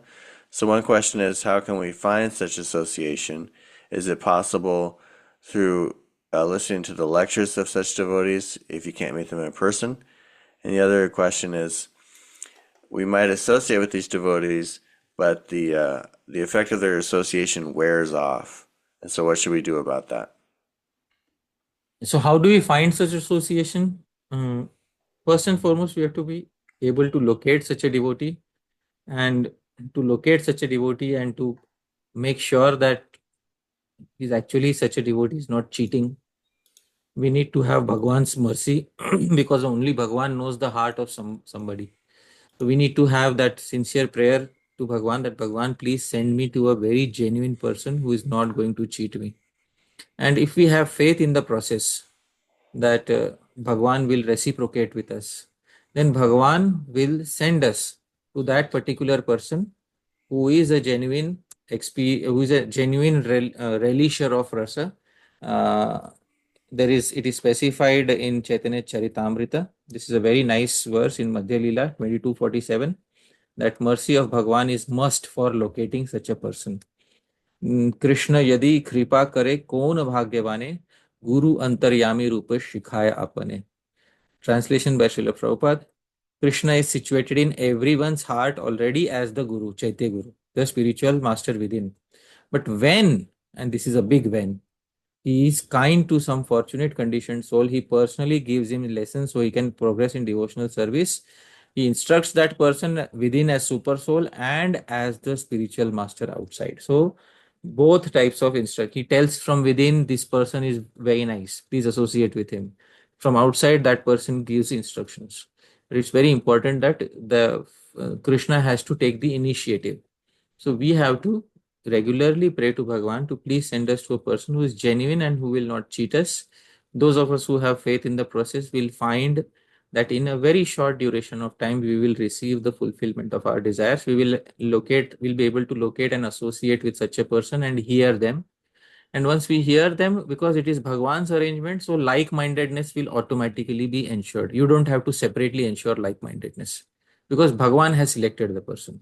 When Bhagwan has selected a person, obviously his arrangement is not going to be, dislike-minded. He's obviously going to bring somebody who's like-minded. Then you don't have to worry about other factors. That will be taken care. But after the relationship begins, then we have to ensure that there is no crookedness from our side and we are honest with our Gurujanas. So that is the answer to the question. Right. And if we can't meet such a person in person, is electronic association also valuable? Yeah, as long as our queries are solved, our questions are resolved, we can hear some katha. That is also very good. But ultimately, a sadhu is not simply the questions he answers. A sadhu is also the lifestyle he lives. So when you personally associate with a sadhu, you get to see his lifestyle. For example, Dhāmeśvara Mahāprabhu, it's one thing to hear from your Guru Maharaj online. It's one thing to be with him for 7 days. Because when you are with him for 7 days, it's not because a guru is not simply a collection of lectures. A guru is much more than a collection of lectures. A guru is basically he also has a persona which you get to see when you are associating with them for some duration of time. So that personal association is also very important, and many queries are resolved simply by that. I'll give you an example of this. Srila Prabhupada's personal life. He saw that once he was staying in the Gaudiya Mutt, and there was a snake who had come, and then Srila Bhaktisiddhanta Saraswati Thakur from the top floor he shouted, "Kill the snake!" And the devotees came and killed the snake before the snake could bite anybody. And then Srila Prabhupada was a little, he asked the question, why did Srila Bhaktisiddhanta Saraswati Thakur, behave in such a way? The Vaishnava usually should not kill anybody. So then Srila Bhaktisiddhanta Saraswati Thakur and his near and dear disciples, they gave a verse from Srimad Bhagavatam. And this verse is 7:9-14. Modet sadhurapi vrishchika sarpa hatya. So translation says, even saintly souls take pleasure in killing of a scorpion or a snake. So this is a direct reference from Srimad Bhagavatam, and Srila Bhaktisiddhanta Saraswati Thakur followed it as it is without changing anything. And that is why sometimes when you associate with a sadhu, Shastra comes to life. So that is also very much needed. Right. Thank you very much. Next we have Harshil Gosar Prabhu. Thank you, Prabhuji, for the chance. So I just have a small query. I wanted to know your point of view, like people who tattoo Bhagwan's name and everything, and also sometimes people wear attire which contains Bhagwan's name and sometimes mantra and also and everything. So just although Bhagwan's name is transcendental, so I just wanted to know, is it really okay to do these things? See, first and foremost, Bhagwan's name is transcendental. And Bhagwan's name does not get affected by any material element. This Siddhanta is very clear.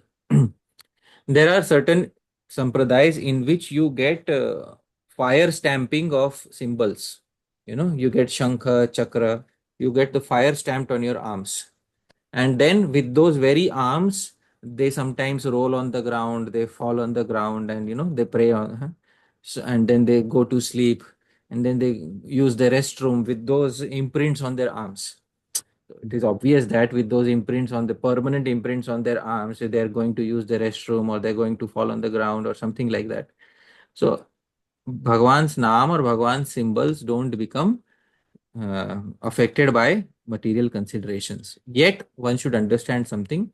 All the naam and all the symbols are above the waistline. Try to understand. All the naam and all the symbols or above the, nothing below the waistline is prescribed in Shastra for naam or for symbols. All right, even the 12 tilaks, they're all above the waistline, nothing below the waistline. So, if there is no intention of disrespecting naam, I hope you're able to understand. If there is no intention of disrespecting naam, if something accidental happens, naam does not take offense in that. It is not one of the 10 naam apradhas. There are only 10 naam apradhas, and this is not one of them. So we don't have to invent an 11th one, because inventing new naam apradhas is in itself a naam apradh. So to imagine something in relation to utterance of Bhagwan's naam. So as long it is not a naam apradh, but to deliver to have a short, a trousers or a shorts which has Bhagwan's naam. Now this is on the lower part of the body. Shastra does not prescribe any marking of Bhagwan on lower parts of the body.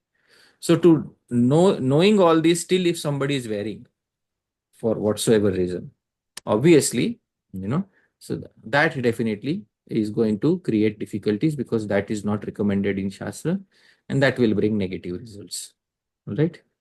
Okay, just a small, you mentioned that in like devotees get stamp of Bhagwan's chakra and everything. So it's related to the Panch Samskar, right? Yeah, That Pancha Samskar, Srila Baldev Vidyabhushan in his, what was the name? Srila Baldev Vidyabhushan, in one of his literatures, he has he has mentioned this about Pancha Samskar and Prameya Ratnavali. So yeah, Prameya Ratnavali has mentioned about Pancha Samskar, and he says Pancha Samskar, one of them is Tap. So Tap, what is Tap? Tap basically means to have engraved, but then he says it also means Chandan.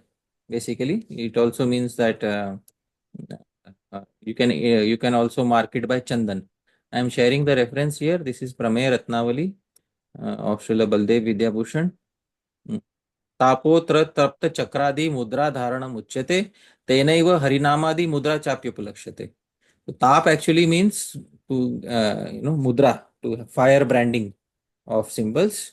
But tenaiva, tap also means harinamadi mudra cha api. So harinam mudra also, no need for fire, just chandan is also okay. So this is the second verse of, let me check which chapter this was. Anyway, this is found in the Prameya Ratnavali, eighth chapter of Prameya Ratnavali. So you can look it up in Prameya Ratnavali, you will find this reference there. All right. Thank you very much. Thank you. My brothers. Next we have Parama Karuna Prabhu. Nāmnām Prabhuji. My brothers. In class. And that's the normal for you. So what to say? Just wanted to add to the previous question, Prabhuji. Just a small thing comes to mind is the two limbs, Dhritir Vaishnava Chinnhanam, Harer Nam, or Aksharas. Yeah. So also. Yeah. So actually, wearing Vaishnava symbols is one of the 64 limbs of Bhakti, as Srila Rupa Goswami has specified in the Bhakti Rasamrita Sindhu. It's actually favorable for the cultivation of Bhakti. Yes, 100%. Thank you, Prabhuji. You know one thing. What is an offense? One of the offenses is to wear a shirt or a kurta or something on top of the body and to pay obeisances to Bhagwan. Most modern people don't realize that it is one of the seva aparadhas mentioned in Śrī-Caitanya-Śikṣāṣṭakam, and it is mentioned by Srila Bhakti Siddhanta Saraswati Thakur. I am sharing Ante Leela 12.37. पेटांगी गाय करे दंडवत नमस्कार गोविंद कहे श्रीकांत आगे पेटांगी उतार. When Shrikant offered obeisances to the Lord, he was still wearing his shirt and coat. Therefore, Govind told him, "My dear Shrikant, first take off these garments." So, when somebody wants to pay full obeisances to Bhagwan, tradition was to take a tradition was to have the upper body for men, to have no cloth on the upper body. And obviously all the marks, all the Vaishnava symbols will be there, and all these symbols will directly touch the ground. And no offense is considered in that. Srila Bhaktisiddhanta Saraswati Thakur and Srila Prabhupada, it says, one is forbidden to enter into a deity room or offer anything to the deity while wearing a shirt or coat. In the Tantras it is said, then there is a statement about, wearing a coat or a shirt and offering obeisances, but most of us cannot avoid this. Therefore, Harinam is a big shelter for all of us, right? I have heard in this relation, Prabhuji, Yeah. that there's a verse that you very aptly and precisely quoted says Dandavat. And what I think I read in the Bhakti Rasamrita Sindhu commentary, this verse is also there in the Jiva Goswami's commentary to the Seva Aparadh portions. Right. And it says Dandavat. So what my understanding was, you can offer like the Panchang Pranam. Yeah. Without That's touching, without touching your chest, if you can offer the half or your Panchang Pranam, you are saved from this aparadh. So devotees who are wearing a shirt can consider offering Panchang Pranams, because Ashtangam vapi Panchangam Pranama Purushascharet Panchangam eva nari tu nanyatha muni sattama. A man can offer Ashtanga or Panchang Pranam, and a lady should offer only Panchang Pranam, because there is no scope for a lady to ever take off the upper cloth of her body before offering Pranam. So therefore, for a lady, it is only Panchang Pranam as given in the Shastra. All right? Thank you. So, Prabhuji, if I may ask a little more, since there are no other hands, I hope that's okay. Sure. Prabhuji, so I have seen, I don't know how should I say this, probably in a little bit of a joking way also, I will say that I have seen many devotees, and I have seen you also. That's the benefit of, not just lectures and not just Q&A, to like be with you, like offering like full pranam with your kurta. And I think I asked you this question one time in a one-on-one. You showed me some quotation by Srila Prabhupada. How do we, should we or should we not? Like, what's the, please give a unequivocal answer. Yeah, so the thing is, my own reason for, I personally love to offer Panchang Pranam, with half, what you can call half. I personally love that. And I'm being very honest. But if I keep doing that, then devotees keep thinking, sometimes they may think that he's a lazy fellow. So for this reason, sometimes in public settings, I purposely offer Ashtang Pranams. Otherwise, I personally love to offer Panchang Pranams everywhere I go. And that is my personal preference. But because people will say that he's a lazy fellow, doesn't want to offer 3 Ashtang Pranams to 3 deities, and people sometimes watch. So sometimes I offer Ashtang Pranams, but my personal preference is to offer Panchang Pranams everywhere, because the result is the same, because the mind is involved in both the pranams, and as long as the mind is properly involved, the result is the same. So that is my personal preference. Right? Sadatam smartavya Vishnu. Yeah. Vismarta Najatachit. Yeah. That is wonderful. Thank you, Prabhuji. You're such a wonderful example of showing us by practice as well how to be a Vaishnava. Yeah, but if you offer with kurta also, and of course it is not recommended in Shastra, but immediately to chant some name of Bhagwan in order to ensure that there is no aparadh, because seva aparadhs are driven away by chanting Bhagwan's name. Mantratas tantratas chidram desha kalarha vastuta sarvam karote nischidram anusankirtanam tava. So if due to some reason some seva aparadh occurs, one should immediately chant one should perform kirtan of Bhagwan's name, but one should try not to, perform the aparadh in the first place. So, but sometimes you're stuck between a rock and a tight place. So what to do? That's what they say in English. You're stuck between a rock and a tight place. That's what it is. Thank you so much. Sorry to kind of take your example. That's all right. That's all right. Hari Parshad Prabhu, why is it an offense to offer dandavats with the shirt on? Well, there are, you know, see, the thing is, coming in front of a deity is coming in front of a king. The deity is treated exactly like a king. And when we are, he is the king of all the kings. And usually when poor people used to visit kings, they would show their poverty by not wearing anything, any top piece of cloth. That is how they would show their poverty in front of a king. Now, if you go in front of a king, now Bhagwan is usually Bhagwan wears one uttariya, one piece of one top cloth, and you are wearing more opulent than Bhagwan, and you go in front of Bhagwan and you are praying, Bhagwan, I am the most fallen, and Bhagwan is saying, hello, by your your dress, you don't look like the most fallen. If you want to pray that you're the most fallen, at least dress appropriately in front of the king. At least have that culture of dressing appropriately in front of the king. So if you trace back to, if you ask why to most of the offenses are rooted in not treating Bhagwan as a king. That is the root of most of the offenses, because Bhagwan is treated as a king, and one of the offenses is to chew betel nut leaf in front of Bhagwan. Why? Well, because in the entire assembly, Bhagwan is the enjoyer and Bhagwan chews pan.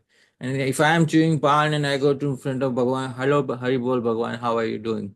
If I speak like this to Bhagwan, this is not appreciated by the king. So therefore, most of the reasoning behind most of it is not treating Bhagwan like a king. So that is the answer to the query, right? Thank you. How about wearing red and blue? Yeah, red and blue are considered colors of royalty. So Bhagwan is allowed to wear colors of royalty. So therefore, deep red, deep blue, even today, you see colors of royalty are not black or white or gray or maroon. Colors of royalty are red and blue. Interesting. In the West, it's purple. Yeah, I mean, now they have some variations because they were fed up of the Yeah. old colors, but traditionally it is red and blue, right? Thank you. I had one more question, Prabhuji. Yeah. Sometimes Srila Prabhupada used to say that we should do anukirtan, or that we should chant in the same way that the previous acharyas chanted. Right. And in today's class, we learned that you should chant whatever name you like. Yeah. And so should we understand that as long as we're not breaking the rules of rasa tattva, Yeah. or any other shastric rules, that we could make our own chants? The thing is, the previous acharyas gave us the freedom to chant any name that we want. First and foremost, we should look at the unlimited names that have already been given to us. So many names have been given to us. For the purpose of our chanting, we can chant from any of the existing names that are given in the Puranas. Sometimes a devotee reaches such a level of personal interaction with Shri Krishna that they want to encapsulate specific pastimes in specific names. Actually, Sanatana Goswami reached that level. He wanted to encapsulate certain pastimes in certain names. So he did that encapsulation through Shri Krishna Leela Stava. But unless and until you are genuinely feeling that need, till that time, just for the sake of doing it, one should not do it. The necessity is the mother of invention. If the necessity is not there, why should we make something new? But if the necessity is genuinely felt, like Sri Sanatana Goswami felt, such a name doesn't exist, and I want to encapsulate the entire pastime of Parikshit Maharaj being saved by Krishna in one name. So then he created that name, that you are that Lord who protected Parikshit Deha Gopana. So you're that Lord who protected the body of Parikshit Maharaj. So that one name encapsulates the entire pastime. But it has come out of a necessity, the need. And whose need? Sri Sanatana Goswami's need. What need? That I want to, in a single bite, I want to have the entire flavor of the pastime. That need comes first. Then comes the writing, the creation of such names. So if that need is not felt and if you are satisfied with the existing names, which is most likely going to be the case, then there is no need of inventing or creating new names. Although names are never invented, they are already present in the spiritual world. But when Bhagwan gives that need or necessity in someone's heart, when somebody feels that, those names which are present in the spiritual world, they descend in the material world through the via medium of that specific devotee. This is the answer to the query. Thank you so much. Wonderful answer. And so now I will invite all the devotees to unmute and give a big thank you to Hari Parshad Prabhu. Hare Krishna. Thank you so much, Prabhuji. Thank you so Jai much, Prabhu. Prabhupada. Hare Krishna. Thank you so much. Kripa Hare Srila Krishna. Prabhupada ki Sindhu jai. Krishna Prabhuji, thank you very much. Jai Prabhuji. Devo Thank you very Vaishnavebhyo much. Namo Krishna Namaha. Prabhu Dandavad. Srila Prabhupada ki jai. Srila Prabhupada ki jai. All Prabhuji, Ki thank you so jai. much. Thank you so Jai. much, Prabhupada ki Prabhuji. jai. Very Srila nice. Prabhupada ki Srila jai. Prabhupada ki Hare jai. Thank you so Krishna. much, Pārṣad Prabhuji. Hare Prabhuji ki Krishna. jai. Srila Hare Prabhupada ki Krishna. jai. Prabhupada Srila ki Prabhupada ki jai. jai. Thank you so much, Prabhuji, for Hare wonderful Krishna. class. Hare Jai Srila Krishna. Prabhupada. Jai This Srila was Hari Prabhupada. Parshad Prabhuji ki Thank you, jai. everyone. Thank you Srila so much Thank for Prabhupada. you so being much. here. Thank you. We'll look forward to see you all next time. Thank you, Prabhupada. Jai Srila Prabhupada. Hare Krishna. Hare Krishna. Hare Krishna, Thank Prabhuji. you. Hare Krishna. Hare Krishna.